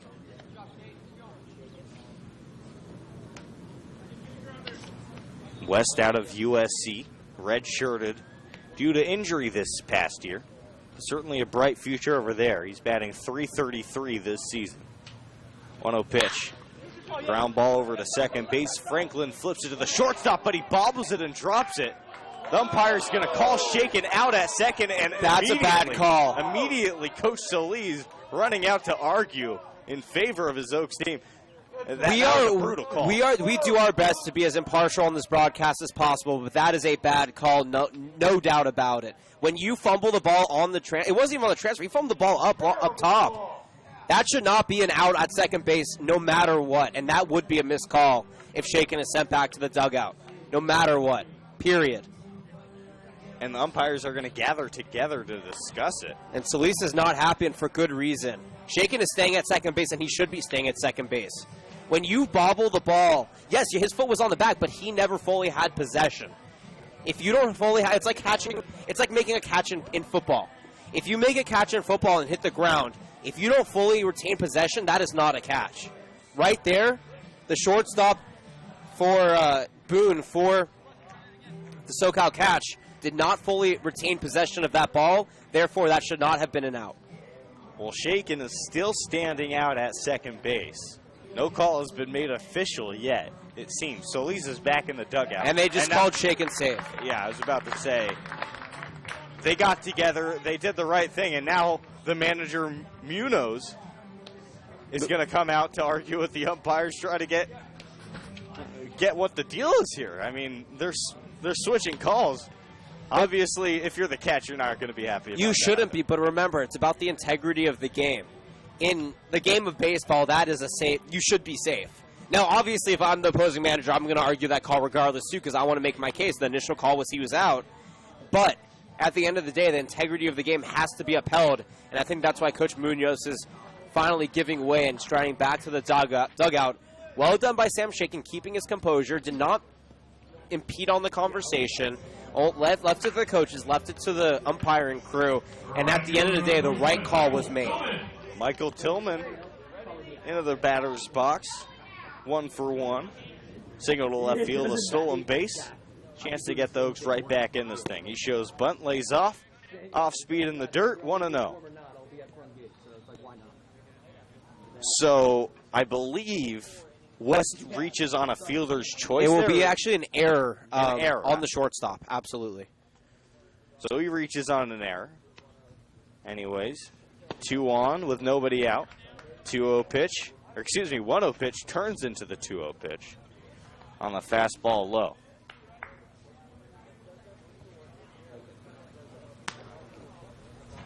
Two and 0 now to Tillman. Here's the pitch. Fouled right back to the screen, 2-1. And I think I like seeing that fire from a manager in Solis. You know, he was out of the dugout immediately. He clearly cares about these kids. A lot of them he just met. Solis is a pro in what he does. I'll explain more as we go on in this game. 2-1 in the dirt, now 3-1. He played 4 years at Cal State LA, got drafted in the 80s.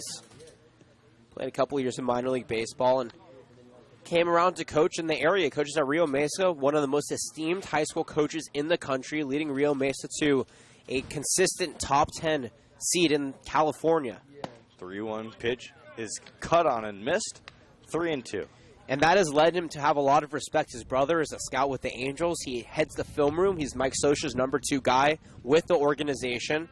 He's surrounded by talent. He's surrounded by skill. He has the knowledge of, he has more knowledge than any coach that I've seen from the area. And so he knows what's up. Full count to Tillman, wave and a miss. He strikes out on the full count pitch in the first out of the inning for the catch. But Bryce Vitt steps in trying to do some damage for an Oaks team that has been really held in check for the past 2 games. Yeah, Vitt has been struggling.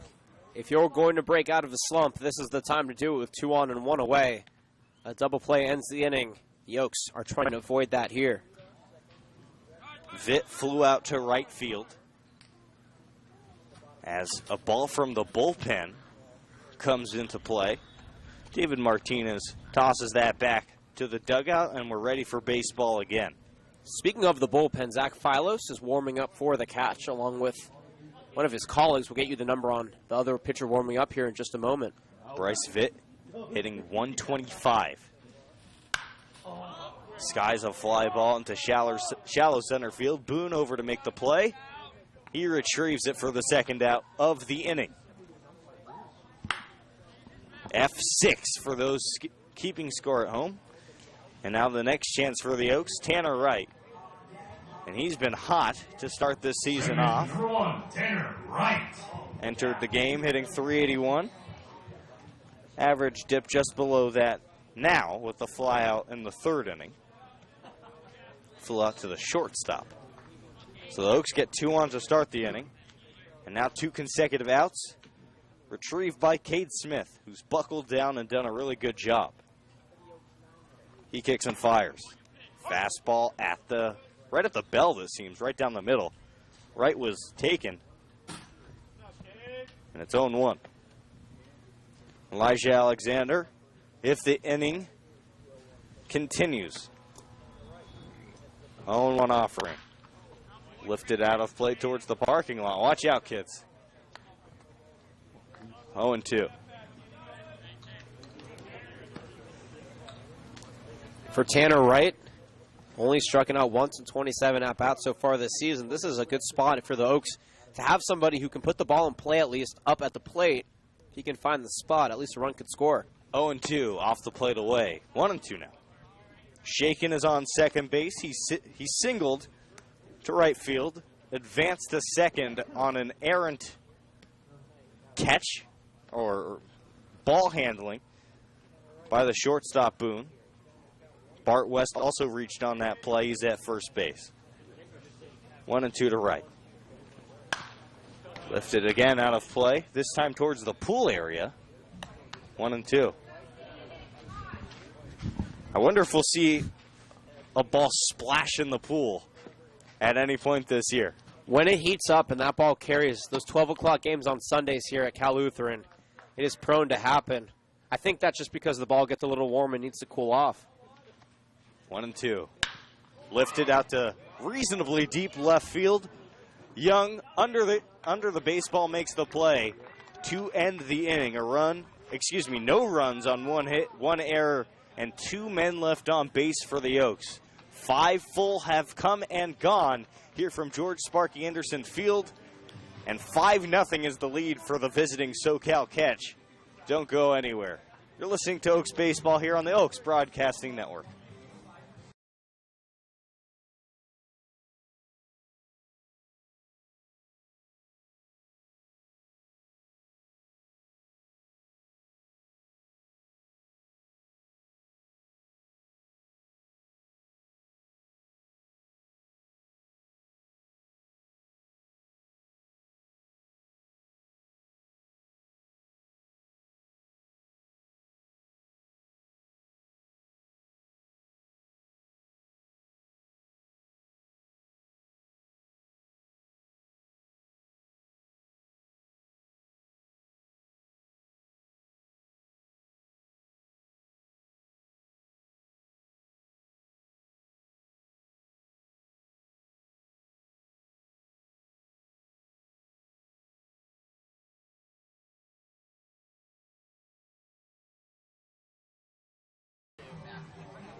And for the top of the 6th inning, Jake Boone leads off out of Princeton. For the 6th inning, he'll face Eddie Cutt, who's still in the game. Boone has gone to the plate twice today. A base hit to left field, a flyout, and he takes the first pitch off the plate, 1-0. A lot of action in the Catch bullpen. Up the middle, but a beautiful play by Cutt, knocking it down with his glove. He tosses it over to the first for the first out of the inning. That was destined for center field, but really good reflexes by Cutt on the mound to make that play. That's a pro-level IQ right there by Eddie Cutt, recognizing where the ball was, where it was going, and what he needed to do to stifle the play and get the out, and he executed it to perfection. When you're a pitcher fielding, you have to work backwards. You have to figure out, okay, this is the result that we need. Now, what are the steps that I need to take to get that result? And right there, Eddie Cutt did that to perfection. First pitch to Christian Franklin, a curveball. Franklin ducks out of the way. Little does he know, it drops in for strike one. I think Franklin was crowding the plate a little bit, so when he ducked, his head was over the heart of the plate, and that's why that ball sailed over his head for a strike. 0-1. Another curveball on the edge again. Cutt knows he's fooling this guy with that pitch. 0-2. On deck is Daniel Young. Hit the big home run in his last at-bat. 0-2 pitch. This time a changeup in the dirt. Bounces about 58 feet away from the pitcher's mound. 2 feet short or so from the 60-foot, 6-inch line that goes from the pitcher's mound to home plate. 1-2 to Franklin. Nobody on, 1 out. He's going to step out for a second. 5 runs, 4 hits, an error for the Catch. No runs, 2 hits, 2 errors for the Oaks. Cutt kicks and fires. Waved at and fouled out of play. Straight back and out of the ballpark. 1-2 again.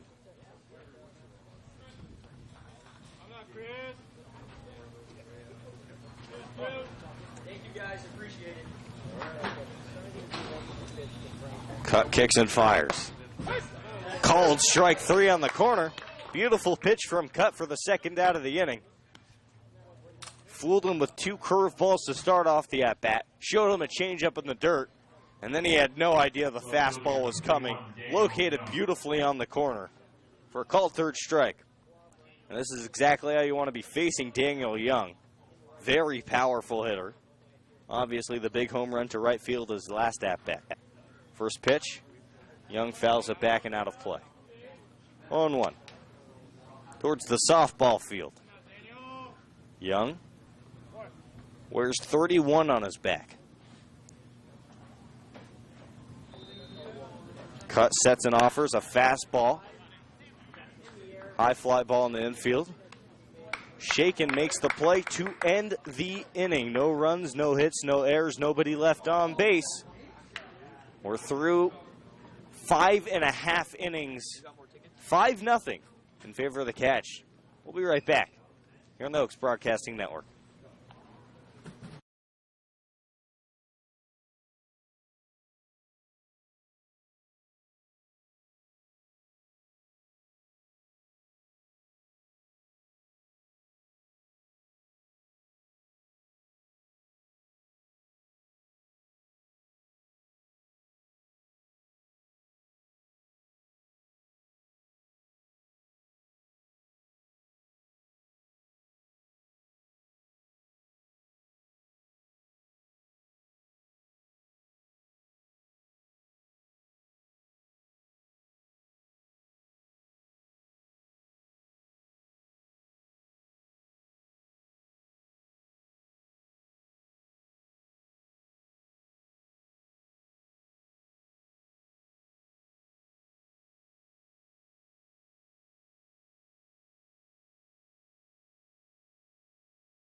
New pitcher in for the catch, and I don't think the Oaks are too upset about it.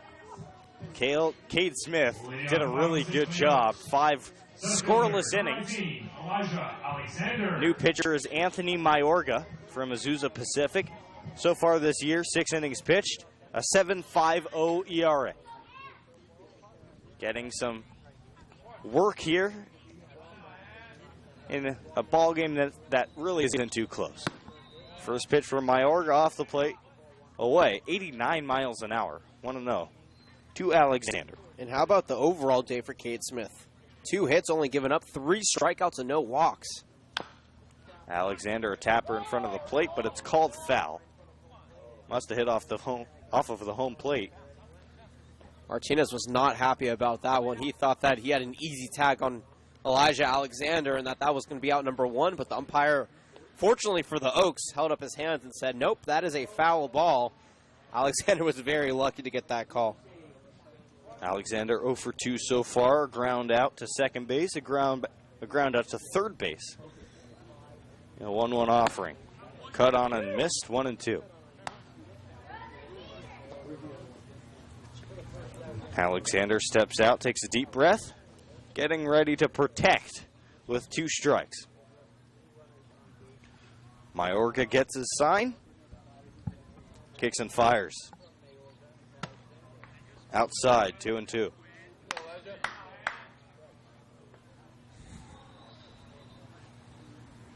Michael Spears on deck. Mayorga, the 2-2 offering. Runs it back, but a little bit upstairs to the very short Alexander. That's a small strike zone. That's really small, and now in some danger. Alexander was able to make a account for himself. Now he has to capitalize.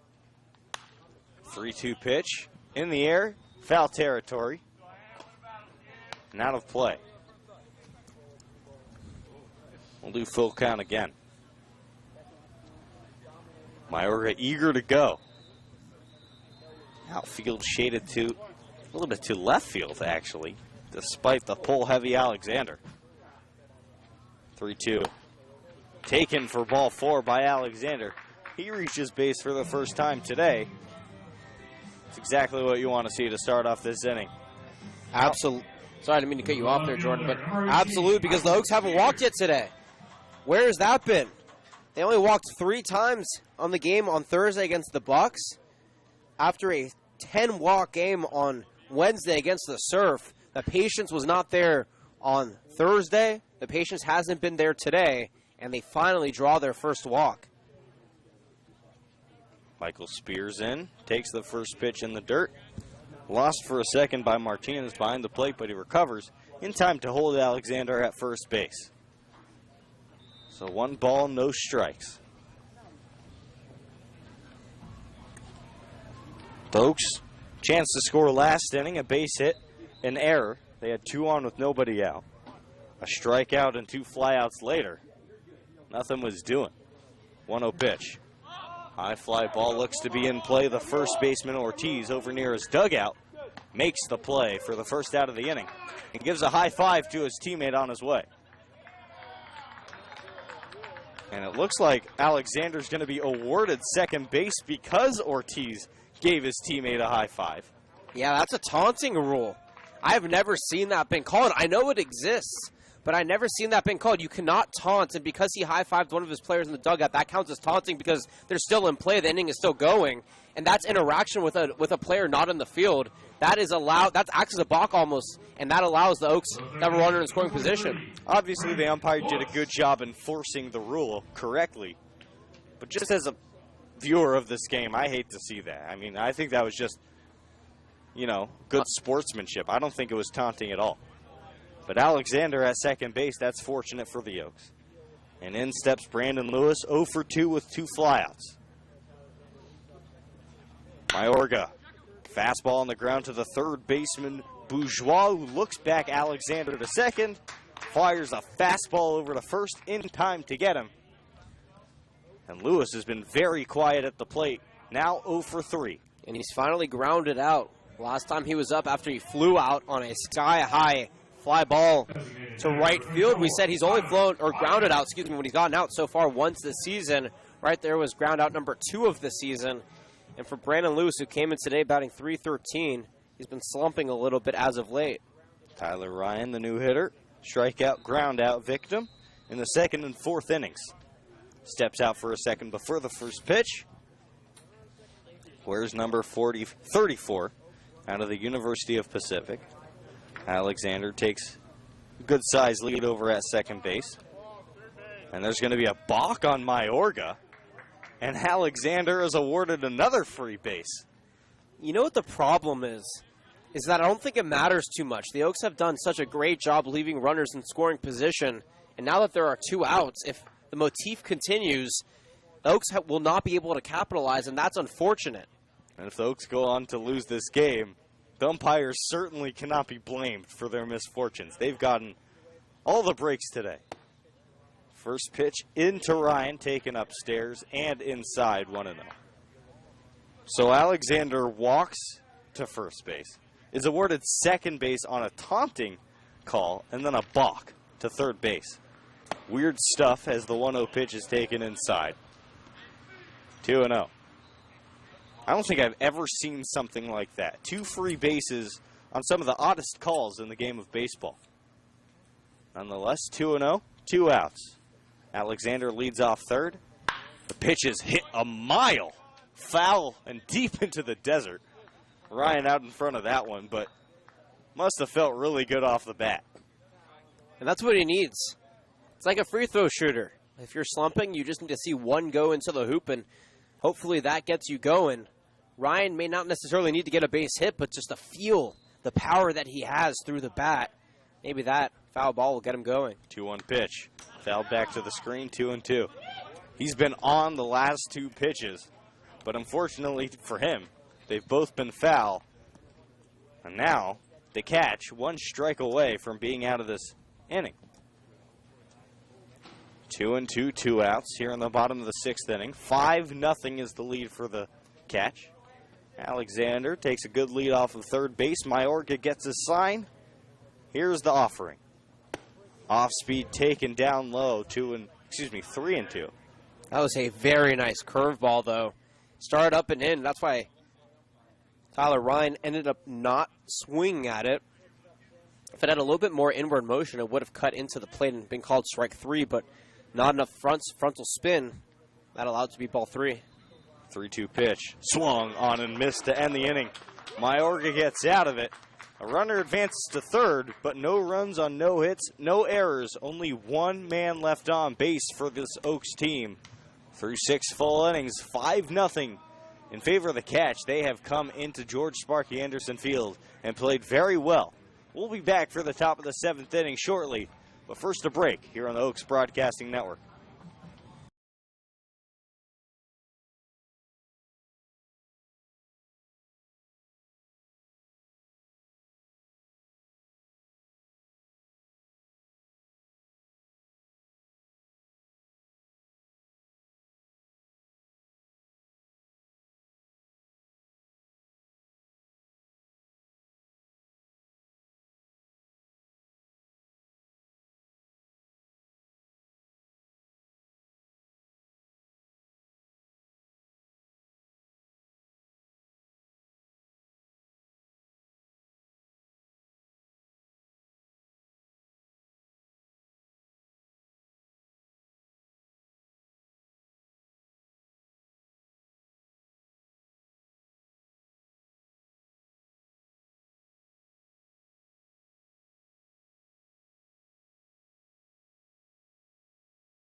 Back for the top of the 7th inning. Eddie Cutt still on the mound in a 5-0 game. But for play-by-play, my partner, Jonathan Rifkin.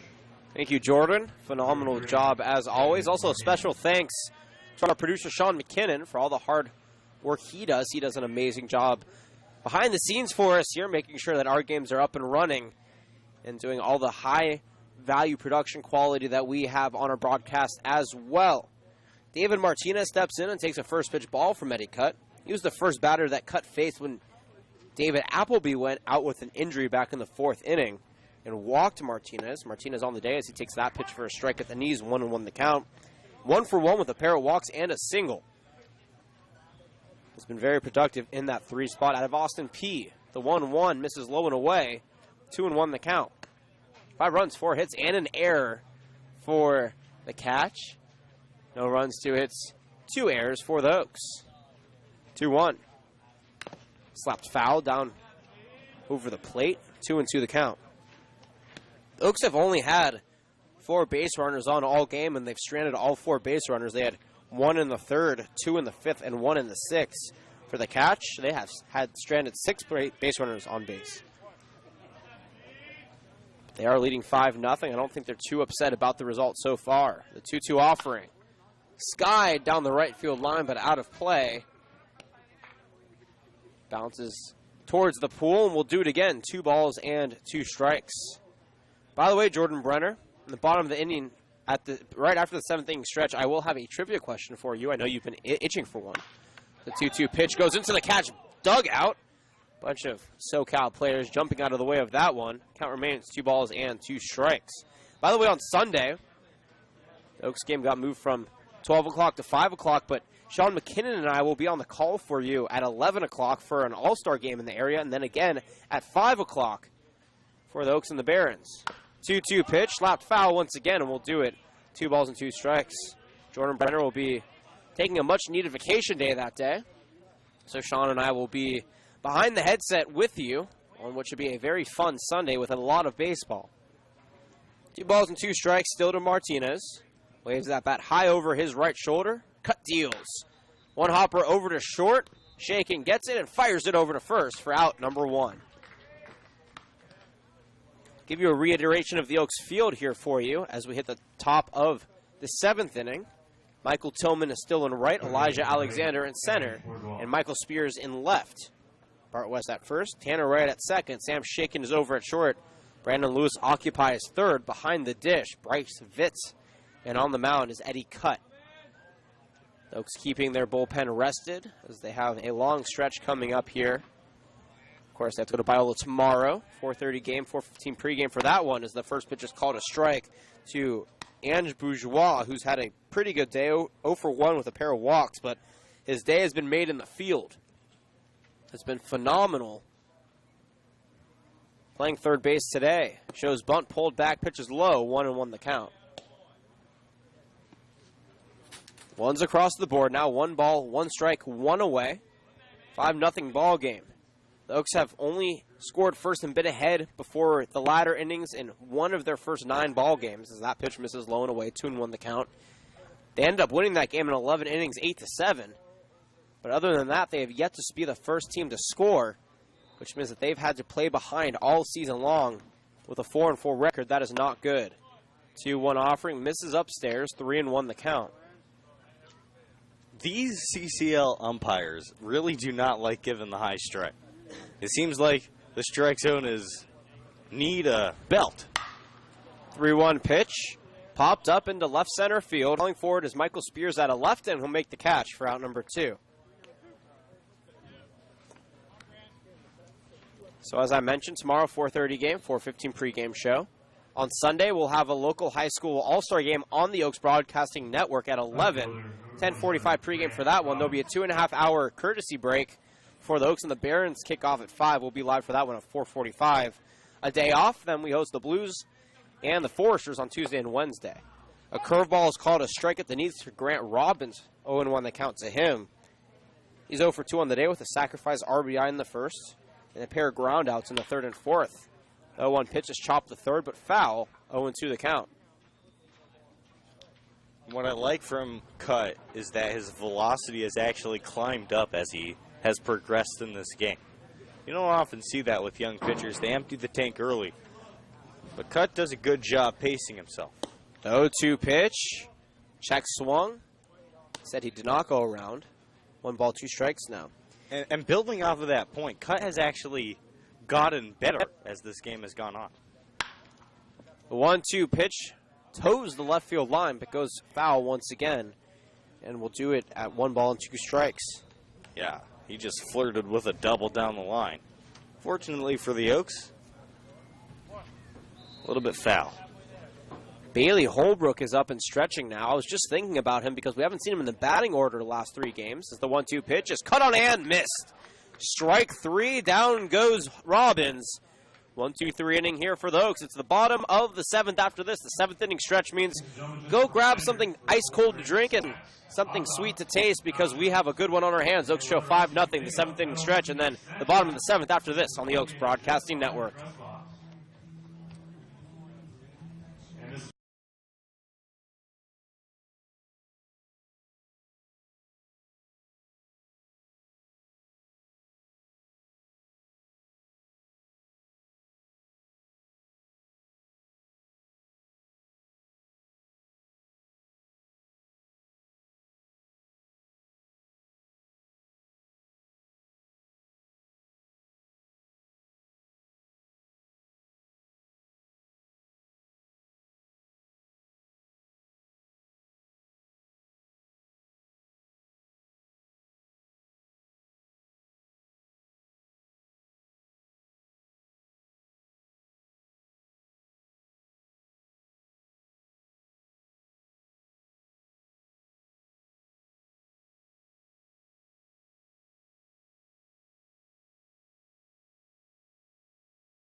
Don't ever, ever say that to me. Don't ever say that again. I'll say it 10 more times. Because it bothers you, and that makes me happy. That makes me happy when you're bothered.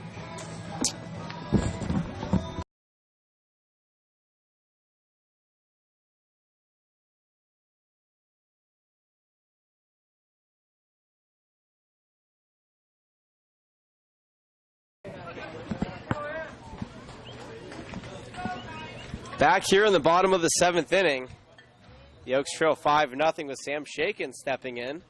On the day, 1 for 2 for him with a single and a fly out to right. The first pitch from Mayorga is taken for ball 1.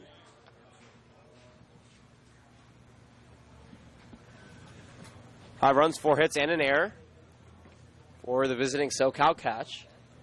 No runs, 2 hits, and 2 errors as Shakin pops one up in the shallow left field, running back on his Bourgeois, but he'll be caught off by Boone for out number 1. I'm ready for that trivia. Yes, trivia time for Mr. Jordan Brenner. Okay, so of course, the College Baseball World Series is currently taking place. The field composed of Oregon State, North Carolina, Mississippi State, Washington, Florida, Arkansas as the first pitch to Bart West is taken upstairs for ball 1. Texas Tech and Texas. Oregon State, of course, representing the Pac-12, has had a phenomenal season. They went 47-10. And they are also the only team as the 1-0 pitch is slapped into left center field, and that's going to be down for a single. Bart West, it's a 1-out single up on the board. He's now 1 for 3 on the day. That was second time reaching base due to an error back in the 5th. Staying at first base. So Oregon State, as I mentioned, was 47-10. They come in as the hottest team in the College World Series. The last time they won their final 6 series of the season against 2, or actually I should say it this way. When was and against 2 did Oregon State lose the series to? I'll give you a hint. The month was in April, and it was a Pac-12 opponent. I'll give you 2 guesses, and I'll give you 2 guesses for both, the date and the opponent. The first pitch in the Tillman is taken low for ball 1. So the last series loss that Oregon State had. Eliminate Stanford, eliminate Oregon. And you're giving me 2 guesses. I'll give you 2 guesses on the dates and on the team. The 1-0 pitch misses low and away, 2-0. You said it was in April. It was in April. I have no idea the date. You said 6 weeks. I don't know. I don't want to do that calculation. Do you want me to give you the date? Give me the date. April 6th to 9th. 6th to 9th. 2-0. Swing and a missed. UCLA. 2-1 the count. Incorrect. Oh, I actually know this one. What? Utah. Nope. No, but they did lose to Utah. They did not lose in the series. They did lose to Utah in this. Maybe they lost 2 to The last series. Was it Washington? It was not. It was Arizona. All right. 2-1 into Tillman. Cesar Salazar from Arizona. That guy hits. I went to 3 games, Oregon versus Arizona this year. Cesar Salazar, by the way, was drafted, I believe, in the 5th round. He hit 4 home runs on the weekend. Pretty much the first 4 home runs I'd seen all season at PK Park. That's how quiet it was there. 3-1, swing and a miss. Full count now to Michael Tillman. On the day, he's 1 for 2 with a single, a stolen base, and a strikeout. I was thinking of guessing Arizona. But you didn't say. You are now 1 for 2 in trivia. They were my 4th option. Well, I only gave you 2. So. Okay, well, 4 is not bad. There are other good teams in the Pac-12. Who am I kidding? No, they're not. It's true. Pac-12 is a pretty subpar baseball conference. The payoff pitch is Tillman is foul, tipped back. And we'll do it again, 3 balls and 2 strikes. That was such a random question, though. Well, you asked me earlier in the game if you could have a trivia question. Normally when I ask trivia questions, I think of them before the game and I bring them with me. But I was kind of put on the spot, so I had to be creative. And I think that was a pretty creative question for being put on the spot. All right, I'll do a similar question. Jonathan, what number am I thinking of? From 1 to 10,000. Payoff pitch. Slapped over to third. Is that fair? No, they called it foul. That was a close, near extra base hit for Tillman. But nonetheless, a 3-2 count is where we stand once again. Runner on first. Bryce Vitt waiting on deck. 1 away. Oaks trailing 5-0 here. And this game would be big if they drop it because they have to head over to Biola tomorrow to play the Catch on the Catch's own turf. Payoff pitch here. Foul tipped back again, and Tillman is really fighting to stay alive in this at-bat. Double play situation, the last thing you want to do if you're the Oaks is ground that ball and get rid of all the momentum that you've built up here in this bottom of the 7th inning and stay stagnant on the offensive end in this game. By the way, Jonathan, the number I was thinking of was 4. 4 was the answer. Payoff pitch here from Mayorga is taken up and in, and that's a 6-pitch walk drawn by Tillman. He takes first base. Bart West over to second. Now the Oaks finally have a couple of base runners on. This is only the 2nd inning all game where they've had base runners on in the same inning. Multiple base runners on, I should say. Back in the 5th, they stranded 2 on after getting 2 on with nobody away. They'll try to change their fortunes here. Bryce Vitt 0 for 2 on the day with a flyout and a pop-out. By the way, the 2nd walk given up by Mayorga on the day. The Pierce Junior College product takes a couple of practice swings. On the mound, Mayorga toes the rubber and waits for the sign from David Martinez behind the plate. Gets it from the stretch, takes a breath, and fires the 0-0 pitch in there for strike 1. Wind picking up here as we hit the latter part of this ball game. Shadows getting longer as the sun begins to set over to our left. Mayorga calls Azusa Pacific his home. A very good Division II baseball program. They made the postseason. Checks the runner at second and deals the 0-1. In the dirt, good block though by Martinez, and that'll keep the runners put at first and second base.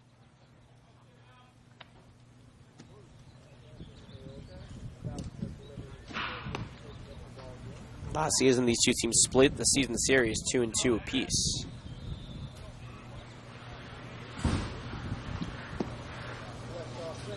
1-1 count. Mayorga checks that runner and offers. Skied back behind the plate, and that's going to go out of play. 1-2 the count.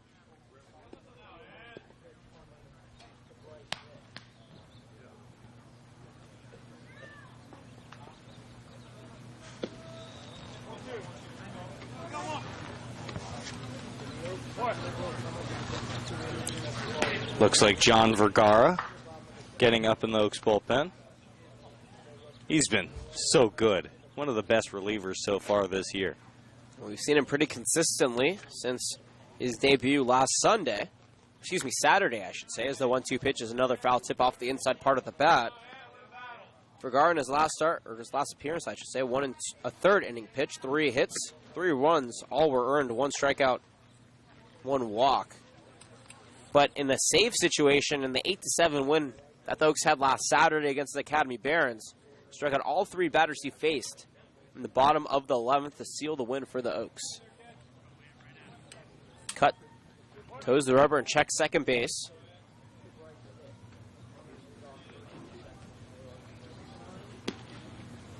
Veet trying to fend off some more pitches or get one into play. West dancing over at second. The 1-2 offering is in the dirt. Another good block by Martinez. Keeps the runners put at first and second, and that evens the count. 2 balls and 2 strikes. The Oaks have been pretty inconsistent so far this season. Win-loss, win-loss, win-loss. That's how the first 8 games have gone. 2-3 in the CCL. Dropping today would be an uphill climb for them as we hit the middle part of June. Time is called at the plate. Veet takes a couple of practice swings, now shoulders the bat. 2 balls and 2 strikes to him. Mayorga with that wide stance deals the 2-2. It's a hopper over to second. Franklin dives, misses it, and that'll load up the bases. No, Tillman's going to steal, or excuse me, Bart West is going to steal home on the miscue at second base, and that'll give the Oaks their first base runner of the day and the second error of the day for the catch. It's a 5-1 ball game now in the bottom of the 7th. Second baseman, number 1, Tanner Wright. An unfortunate hop, to say the least, for the second baseman, Franklin. He was all over that ball, and then one weird hop allowed the ball to get away just enough for West to score and for all runners to be safe. It would have been tailor-made double play if Franklin could have handled it. Nonetheless, Tillman at second, Veet at first, and Wright stepping in. Rips the first pitch he sees out of play down the left field line. 0-1 to the man from Cal Lutheran, looking to extend his hitting streak, though in jeopardy here in the bottom of the 7th. 7-game hitting streak in jeopardy. He's 0 for 2 with a pop-out and a fly-out. That run was unearned, by the way, to Mayorga. Pitch gets away. 1-1 the count.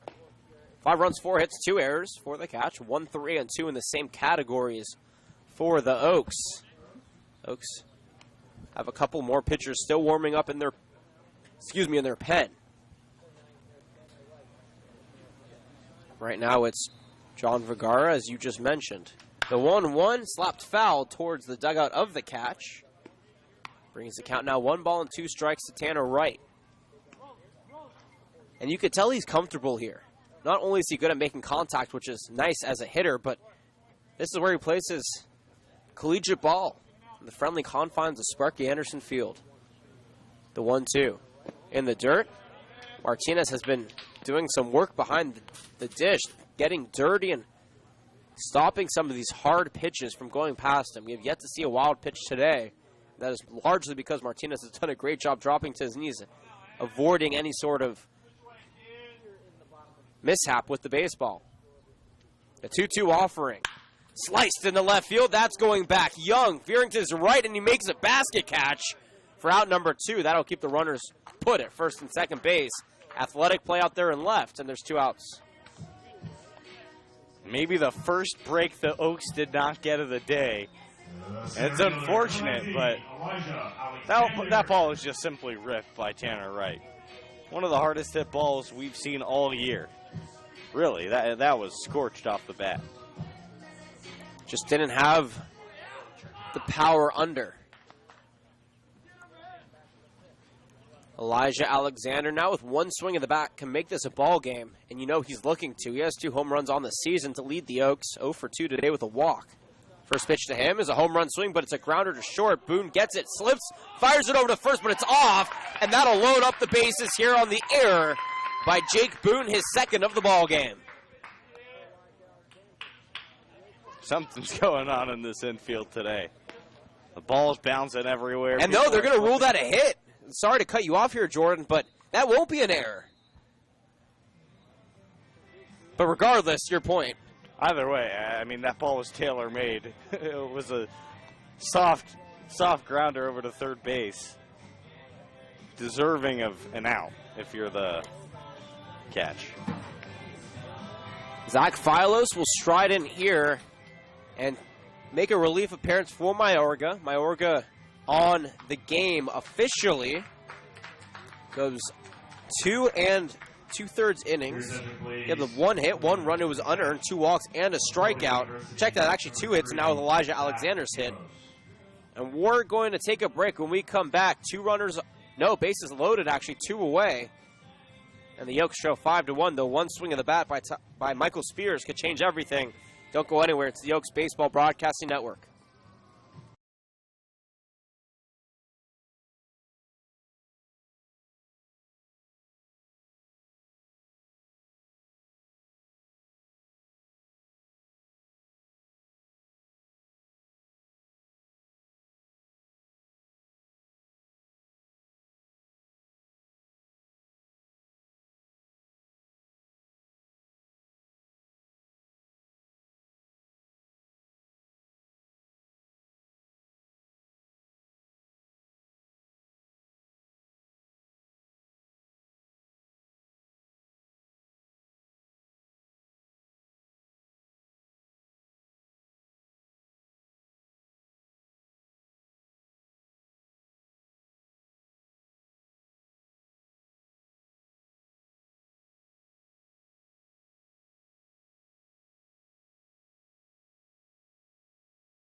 Zach Philos takes the helm here in the bottom of the 7th inning. The bases loaded. The tying run comes to the plate in the form of Michael Spears. He's 0 for 13 in his Oaks career so far. And what a way to change things around if he can find a way to knock in a couple here. The first pitch from Philos is low and away for ball 1. On the season for Zach Philos, he's played 2 games and has 5 1/3 innings under his belt. An 0-0 record. He's given up 6 hits, 2 runs. That's good for a 3.38 ERA and 4 strikeouts. Toes the rubber, checks the runners, and fires the 1-0. Outside, ball 2. Catcher just shooting themselves in the foot right here.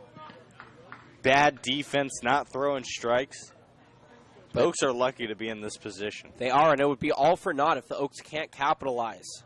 By the way, Zach Philos cost Corbin University, the NAIA school in Portland, his home during the collegiate season. The 2-0 pitch is outside, 2-1 the count. And I didn't mean Portland, I meant Salem, Oregon, that is. Salem, Oregon. Yes, Corbin University. Where is Salem, Jonathan? The capital of Oregon. I know it's the capital. Well, it is about an hour and 10 minutes northeast of Eugene and about an hour southeast of Portland. So not a straight shoot up the I-5. It actually is. The I-5 kind of curves around as the 2-1 pitch is swung and a miss, 2-2 the count. So if you take the I-5 from Eugene, Oregon, you guys should take it from here in L.A. Take the I-5 straight up. It'd take you probably about 15, 16 hours to get up to Salem. Are we doing this, Jonathan? Are we getting in the car right now and doing this? I don't know about right now. Maybe after the game if you want to take a I'm little happy. road trip. I'm happy to. We can stop at school up in Oregon. Say hello to some of our fellow graduates. 2-2 pitch. Just misses low, and 3-2 the count. This is an interesting situation now because you have a payoff pitch for Zach Philos. You have to protect if you're Michael Spears. You have the bases loaded, which means a walk gives the Oaks a run. And Brandon Lewis is looming on deck. You know if you're the catch, the last thing you want to do is have the power hitter up at the plate. Philos fires the payoff pitch. Runners are off. It's sliced high into the infield. A bunch of infielders converge, and Philos makes the catch for out number 3. He gets out of the jam, no runs. Check that, 1 run on 2 hits, 1 error. The bases left loaded with 3. We go to the top of the 8th. Oaks trail 5-1 after this on the Oaks Baseball Broadcasting Network.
Top of the 8th.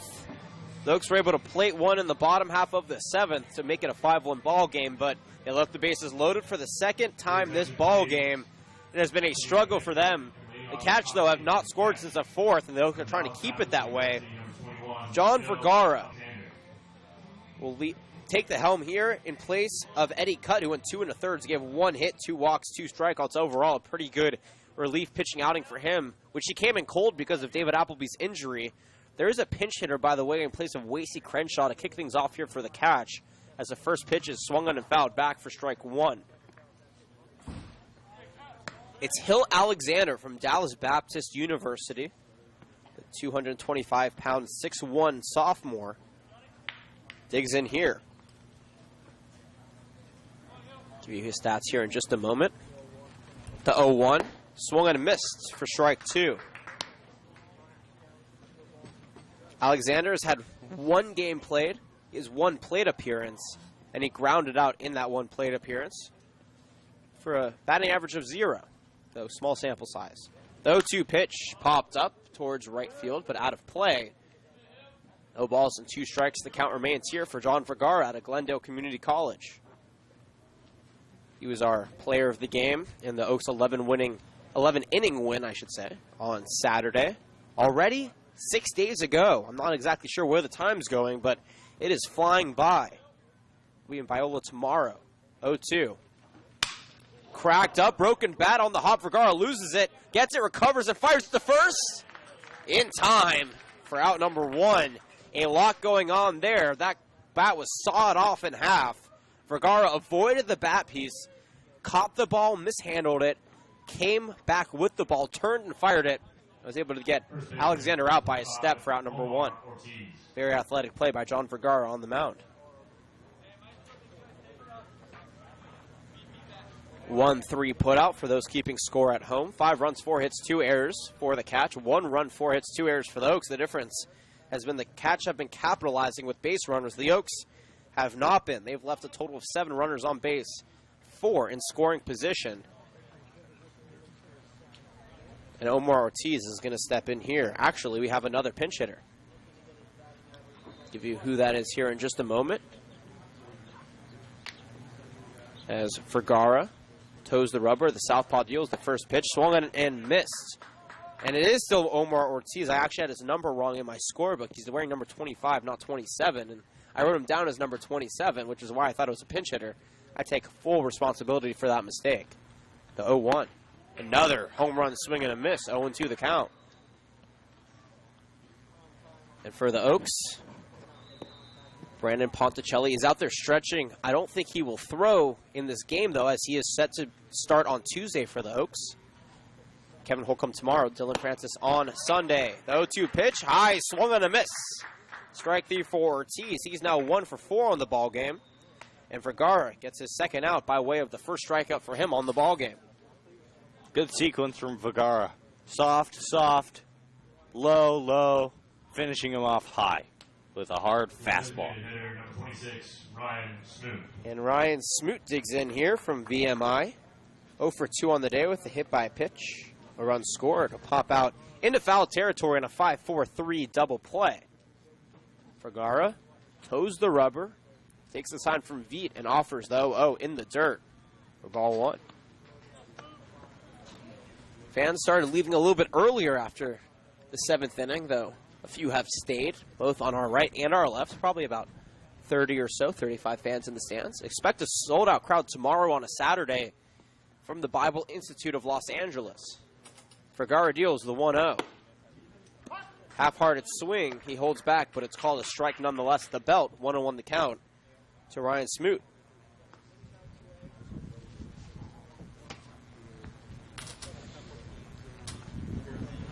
The lefty takes a long stretch and a quick release on the 1-1 upstairs. Swung and a miss, strike 2, and I think he is very good with that high fastball because as a lefty, the way it comes out of your hand is different. It looks different than right-handed pitchers, and so these batters are getting way out in front of it and swinging under it, and Vergara is utilizing that skill to his advantage. So that 1-2 pitch is upstairs, 2-2 the count. I think Vergara's fastball just jumps at the hitter, and I think that's rare Oftentimes you see big leaguers, they throw 98, but it plays more like 92. Vergara throws 88, plays more like 95. 2-2. Upstairs, 3-2 the count now. A bunch of high fastballs. That one, though, a little bit off speed in the low 80s. Vergara throws his fastball between 85 and 88 miles an hour.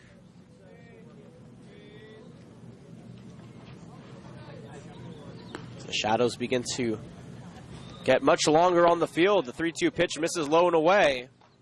And Ryan Smoot is able to draw a 2-out walk here in top of the 8th inning to get a runner on for the catch.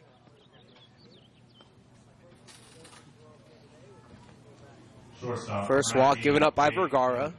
The 8th for the Oaks on the ball game, and that's the other difference, is the free base runners the Catch have drawn so far today. Jake Boone checks in and takes a first pitch ball upstairs. He's 1 for 3 with a single, a pop out, and a ground out to his day. The Oaks have only drawn 2 walks on their side of things. Boone waves that bat swiftly over his right shoulder and takes the 1-0 pitch for a strike over the heart of the plate. 1-1 the count. Hope everybody's enjoying their Friday evening as it begins to wind down.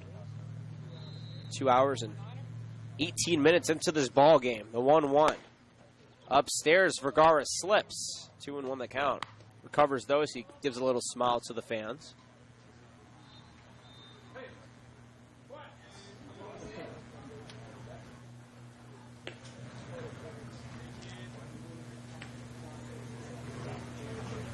Two-1. Misses low and inside. Ball 3, the Oaks dugout not happy with that one, though. Looked like a strike from here, but again, consistency from this umpiring crew has been persistent, so you can't question that call too much. 3-1 count from Vergara. Swung on and missed. Strike number 2, and we get another full count here for the second consecutive batter.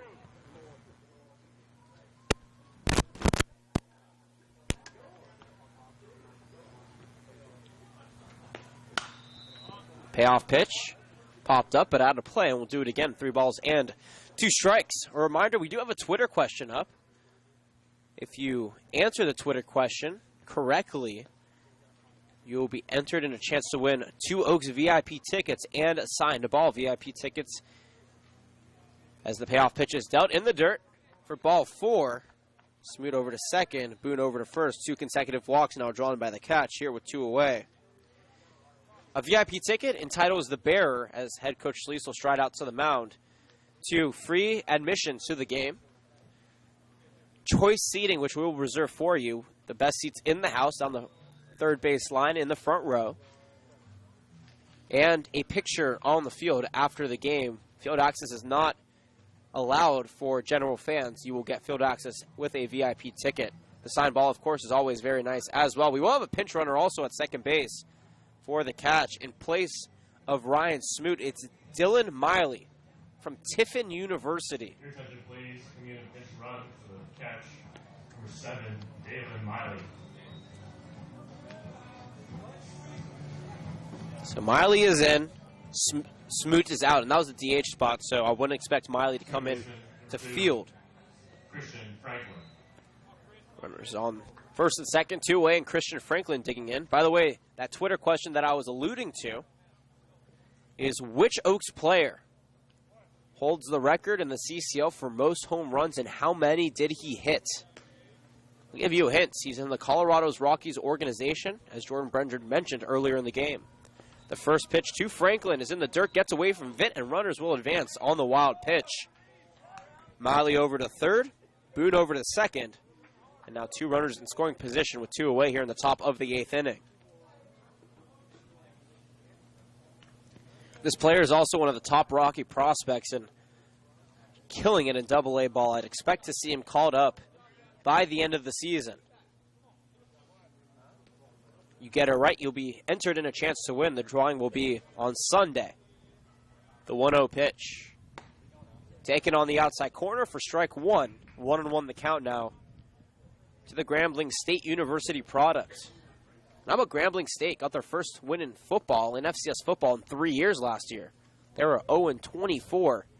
Actually, they were 0-26 before their first win last year. They're really turning that program around. The 1-1. Gets past the glove of Vitt. Rushing is Vergara. The throw will not be in time. And sliding in safely is Dylan Miley for run number 6 of the ball game on the wild pitch.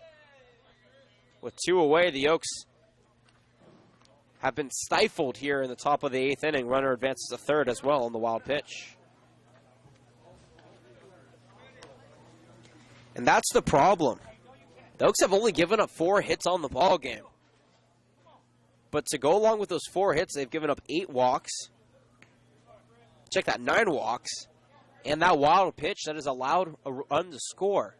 There's no reason for that. The 2-1 is a strike, 2-2 the count. Unforced errors have been the Oaks' Achilles heel so far this season. When you are a baseball team as talented offensively as this Oaks team is, there's still a lot of room for error, and so far they've been making up those errors. The 2-2 is in the dirt. This time Vitt is able to get in front of it. Full count now for the 3rd consecutive batter.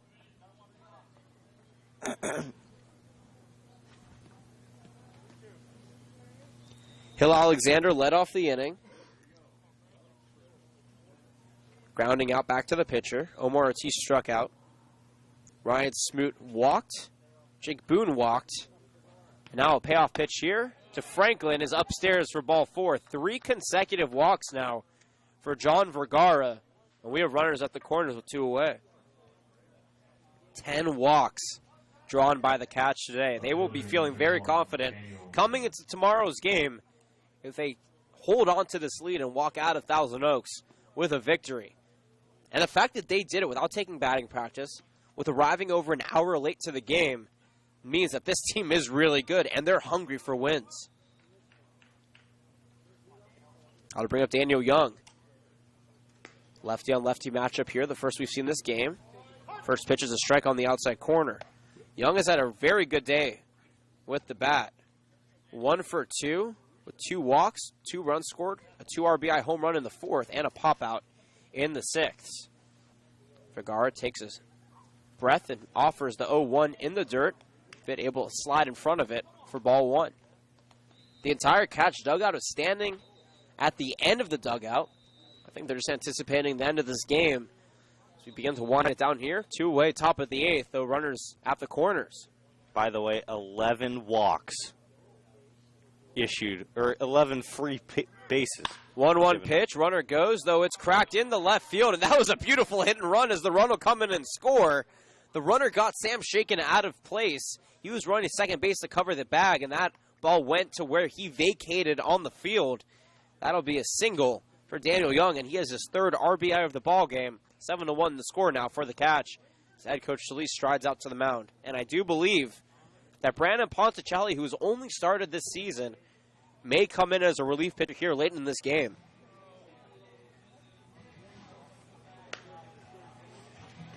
Indeed, I believe he will.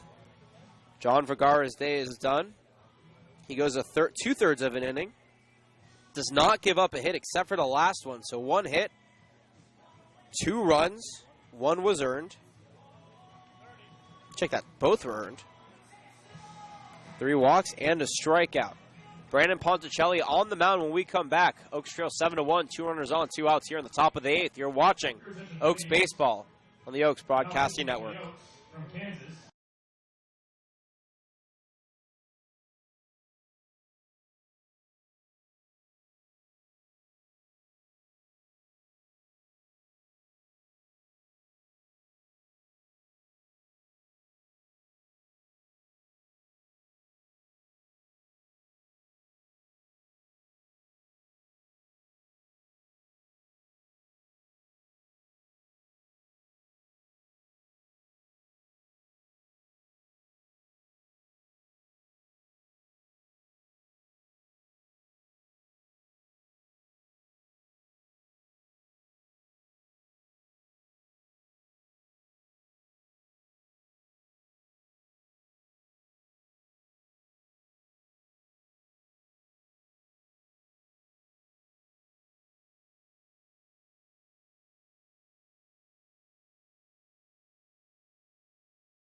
3, David Martinez. David Martinez leads things off here for the catch with 2 away against the new pitcher, Brandon Ponticelli, out of Kansas. Mostly a starter. He's made 3 appearances so far this season. All 3 were starts. He has an 0-1 record and a 9.52 ERA. First pitch to Martinez. Taken low for ball 1, though he does throw pretty quickly. That one at 91 on the gun. 1-0 pitch in the dirt. Ball 2. The Oaks were able to get 2 quick outs to begin the 8th inning. Then 3 consecutive walks and an RBI single have found the catch up 7-1 with 2 runners on and 2 outs. As Ponticelli deals the 2-0 pitch. That one hits the strike zone. Strike number 1. 2-1 the count now for the Kansas Jayhawk. To go along with that fairly high ERA, he's only pitched 5 2/3 innings, though. Give him 12 hits. As the run goes, the throw is not in time. That pitch was low. 3-1 the count, and that will be a stolen base. Not a double steal because Young stayed put at first, but a stolen base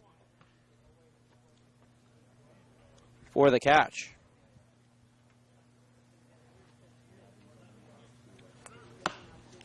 The 3-1 pitch is hit back up to the mound. Ponticelli underhands it over to West at first. Finally, out number 3. 2 runs on 1 hit, no errors, and 2 left on base. We're through 7.5. Oaks trails 6-1 on the Oaks Broadcasting Network.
Seven to 1 the scores. We hit the bottom of the 8th inning, and what's been a long ball game. It started off pretty quickly, but as we hit the final stretch, a long ball game indeed. An hour and a half in. 2.5 hours in. And Brandon Lewis steps in now, looking to try to muster some offense here late for the Oaks.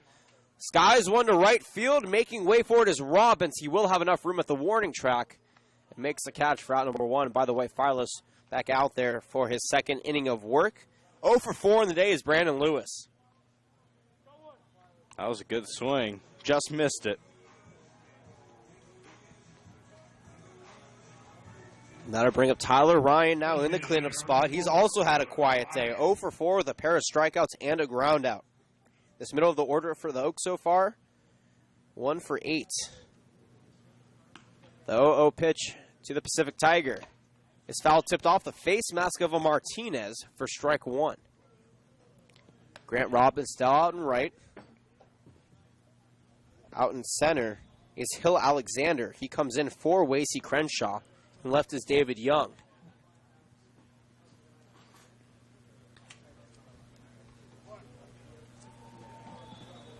See you with infield here in just a moment as the 0-1 pitch is offered outside. 1-1 the count. Omar Ortiz is still at first. At second is still Christian Franklin.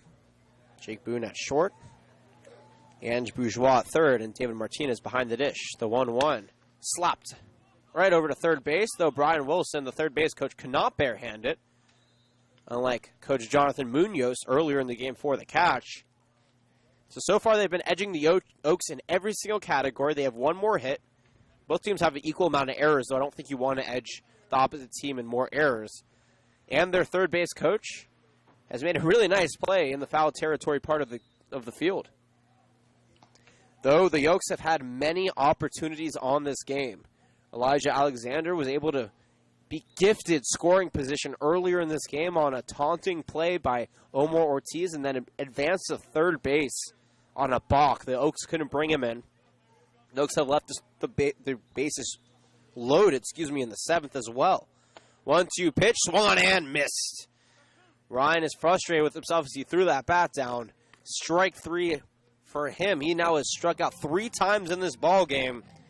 Philos gets his first strikeout of the game. And now Sam Shakin will try to keep this inning alive. He's 1 for 3 with a single and a pair of flyouts.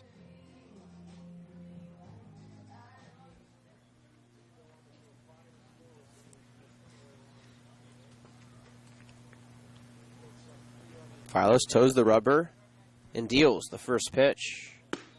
Strike at the knees. Yeah, the story today, runners stranded all over the base paths. That is one indicator of a struggling team. They got to snap out of it really quick.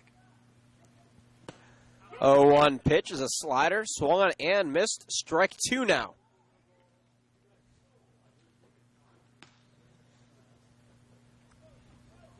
From Chatsworth. Just finished his 3rd season at Valparaiso. Batted over 280 for the Crusaders. A little bit lower than his first 2 seasons, but that's because the Crusaders moved into a tougher conference from the Horizon to the Missouri Valley. 0-2 pitch. Just misses outside. Martinez tried to place that on the outside corner, but our umpire was not having it. Called it a ball. That looked pretty good from up here, but he's been consistent with that call, so we'll give him the benefit of the doubt. 1-2. Popped up in the left field. Young making way, but out of short. Boone. No! It's actually not Boone, and he makes way for the left fielder who drops it, and that'll be an error. It looks like the Sun got in the place of Hill Alexander, who actually moved into left field. Daniel Young is now at first base. Nonetheless, though, error number 3 on the game, and the Oaks have Sam Shakin standing at second base because of the error. So Alexander's actually in left. Young is now at first. Moving from center to left is Crenshaw.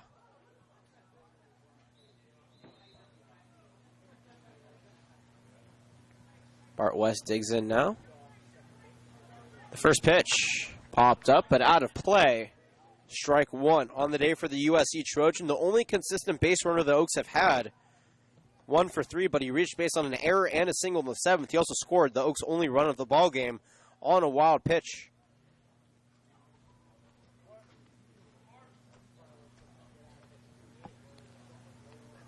Has been consistently hitting the ball well, if you can find it. The 0-1 is cracked over to second, over the diving glove of Franklin and into right field. Rounding third and coming home is Shakin.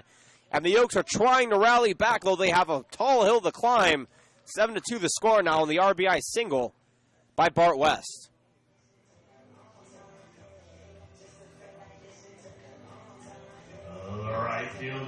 And because there was 2 outs, that run will be unearned, as will any run scored by the Oaks from here on out in the inning.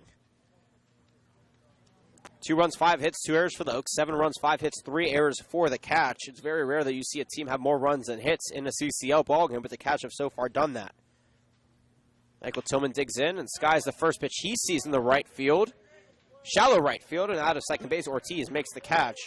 For out number 3, the Oaks score for 1 run on 1 hit, 1 error in the field, and 1 left on base. We're through 8 full here from George Sparky Anderson Field. the top of the ninth after this. The Oaks trail 7-2 on the Oaks Broadcasting Network.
Jacob Rogers, the UNLV running rebel, will lead things off here in the top of the ninth as a pinch hitter for Ange Bourgeois, whose day is done in the number 4 spot. He went 0 for 2 with a pair of walks, a strikeout, and a flyout. And Rogers will take his place. The Oaks trail 7-2 here. And Brandon Ponticelli trying to continue to stifle this catch offense and give his team one more opportunity to come back. The first pitch is swinging and missing strike. 0-1 the count to Rogers. On the season for Jacob Rogers in 25 at-bats, he has a .238 batting average. 5 hits, no home runs, 3 RBIs, and he's 1 for 1 in stolen bases. Swings and misses at the 0-1 pitch to bring the count to no balls and 2 strikes. Waiting on deck is Grant Robbins in the hole, Hill Alexander. Hope everybody's enjoying their Friday evening. Ponticelli deals the 0-2. Pitch in the dirt, swung and missed. Strike 3, and on 3 pitches, Rogers goes down. First strikeout on the day for Ponticelli. 6th strikeout on the day for the Oaks as a whole. Now to bring up Grant Robbins now. 2 UNLV products back-to-back. Robbins on the day 0 for 3 with a sacrifice RBI, a pair of groundouts, and a strikeout. Ponticelli deals the first pitch in there for strike 1.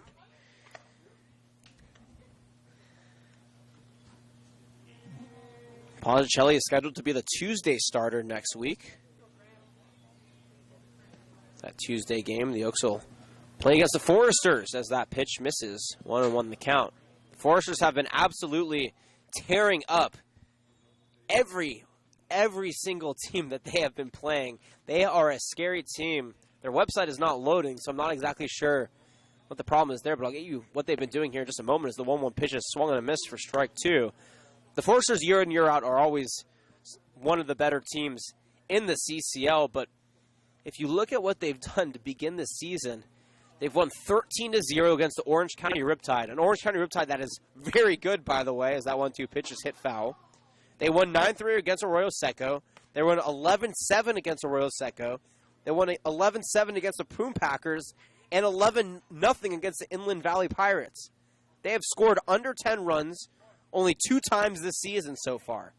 That offense is scary. To shut down the Orange County Riptide and to put up 13 runs is scary as that pitch goes outside 2-2 the count. So it's going to be fun to see them here for game number 1 of the rivalry series between these two teams on Tuesday.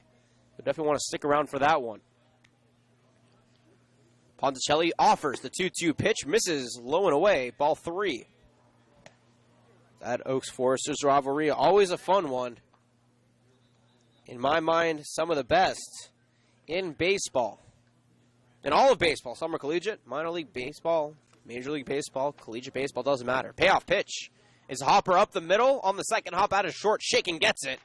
and deals it over to West for out number 2.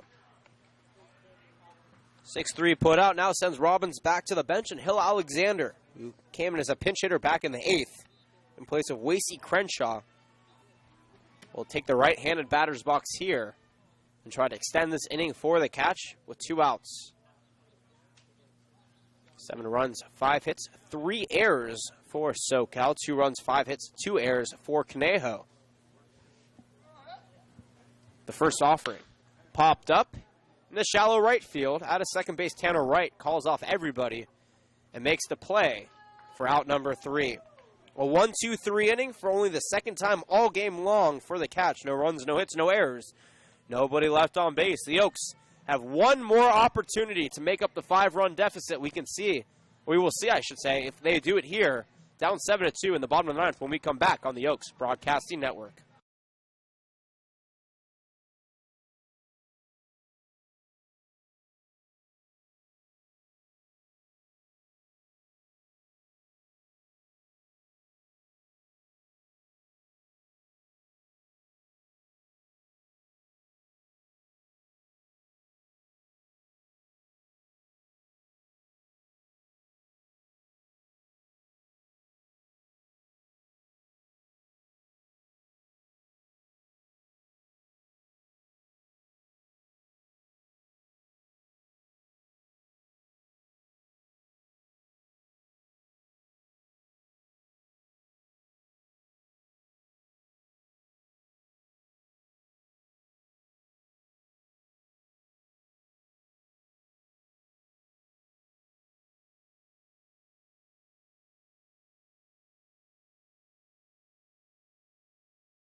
Your attention, please. Bottom of the 9th inning, we have a pair of changes.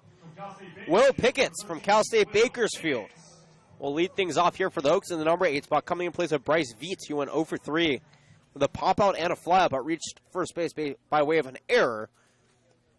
On the mound, trying to close out this game, is Tate Smith from Azusa Pacific University. I'll give you the batter and the pitcher stats here after this first pitch, called strike. First for Tate Smith, the pitcher, on the season.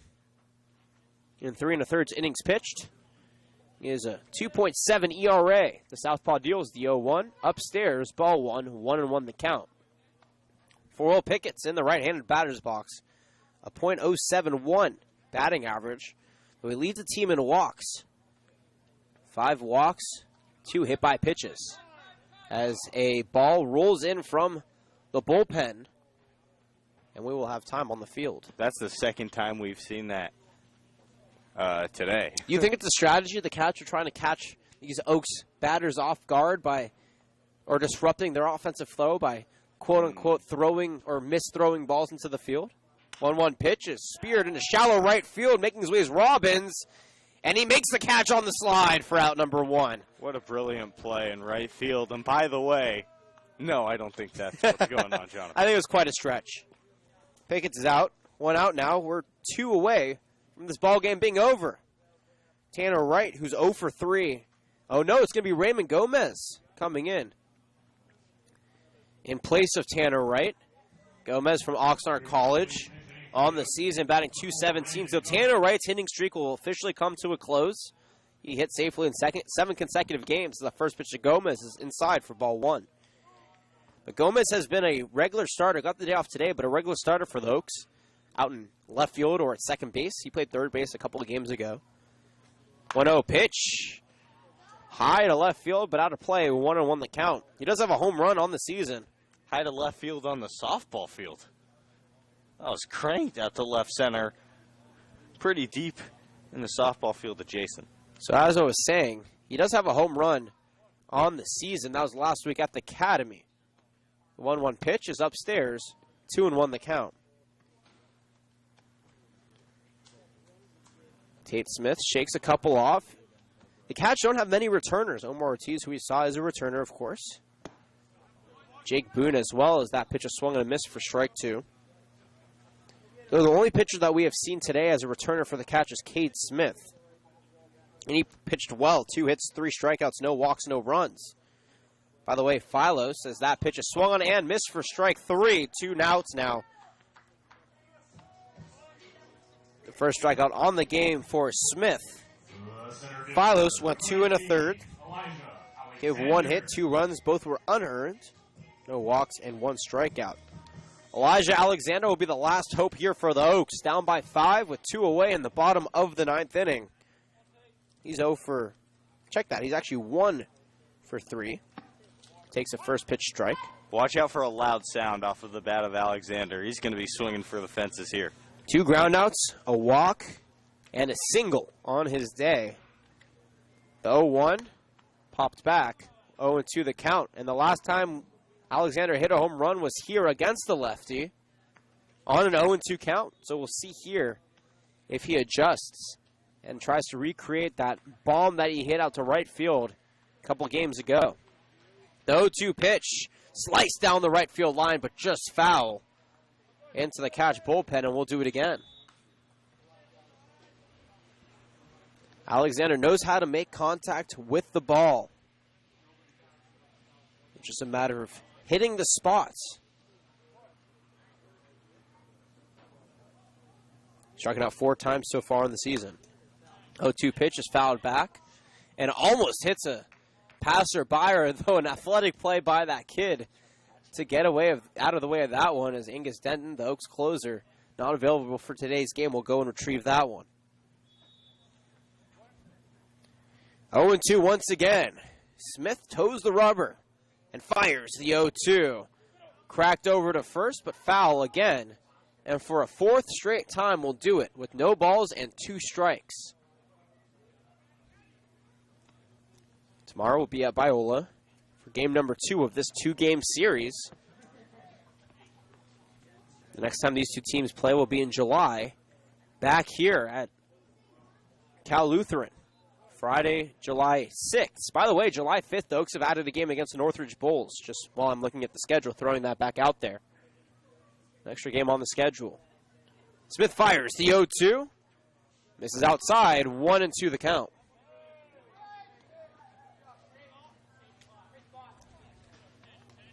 Seven runs, 5 hits, 3 errors for the Catch. 2, 5, and 2 in the same categories for the Oaks. The difference have been the 10 walks the Oaks have drawn. 1-2 pitches in the dirt. 2-2 the count now to Alexander.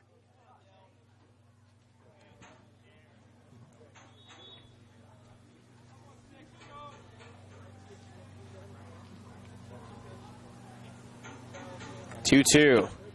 Cold strike 3 at the knees, and this game is over. What a curveball right there for Tate Smith.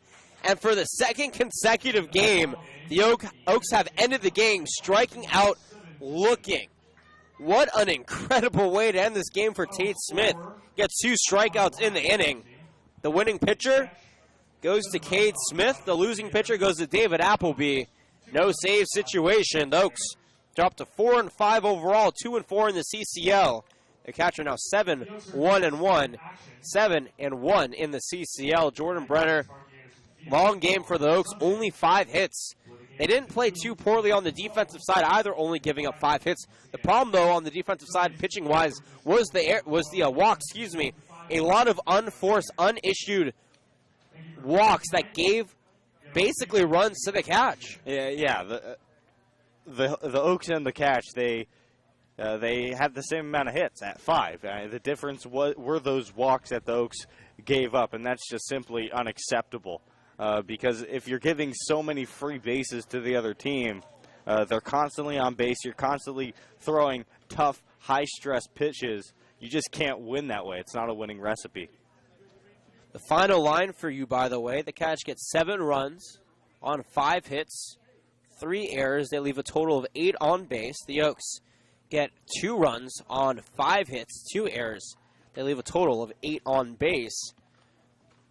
Overall, a mediocre ball game if you're an Oaks fan. a mediocre ball game, honestly, for all intents and purposes if you're a Catch fan, but all that matters is the final score, and they actually ended up getting the win 7-2. It's very rare that you will see a team get more runs than hits, but the Catch were able to do that just here today, and expect them to take that momentum with them tomorrow. Tomorrow's an important game for both these teams. The Oaks do not want to drop 3 in a row. The Catch are now riding high at 7-1-1 on the season. This offense is good. Their pitching was stellar today. The Oaks were not patient, only drawing 2 walks on the game, though they only struck out 6 times, which is not too bad.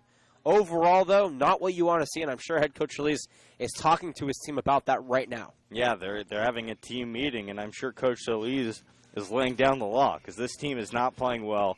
This is only a 2-month season. You can't afford to have bad weeks. You can't have bad stretches because if you do, you're going to be way too far behind, too late to catch up. This team's got to figure it out, and they got to figure it out quick. They do, especially with a very, very long stretch against some very good teams coming up starting tomorrow and moving through the end of next week.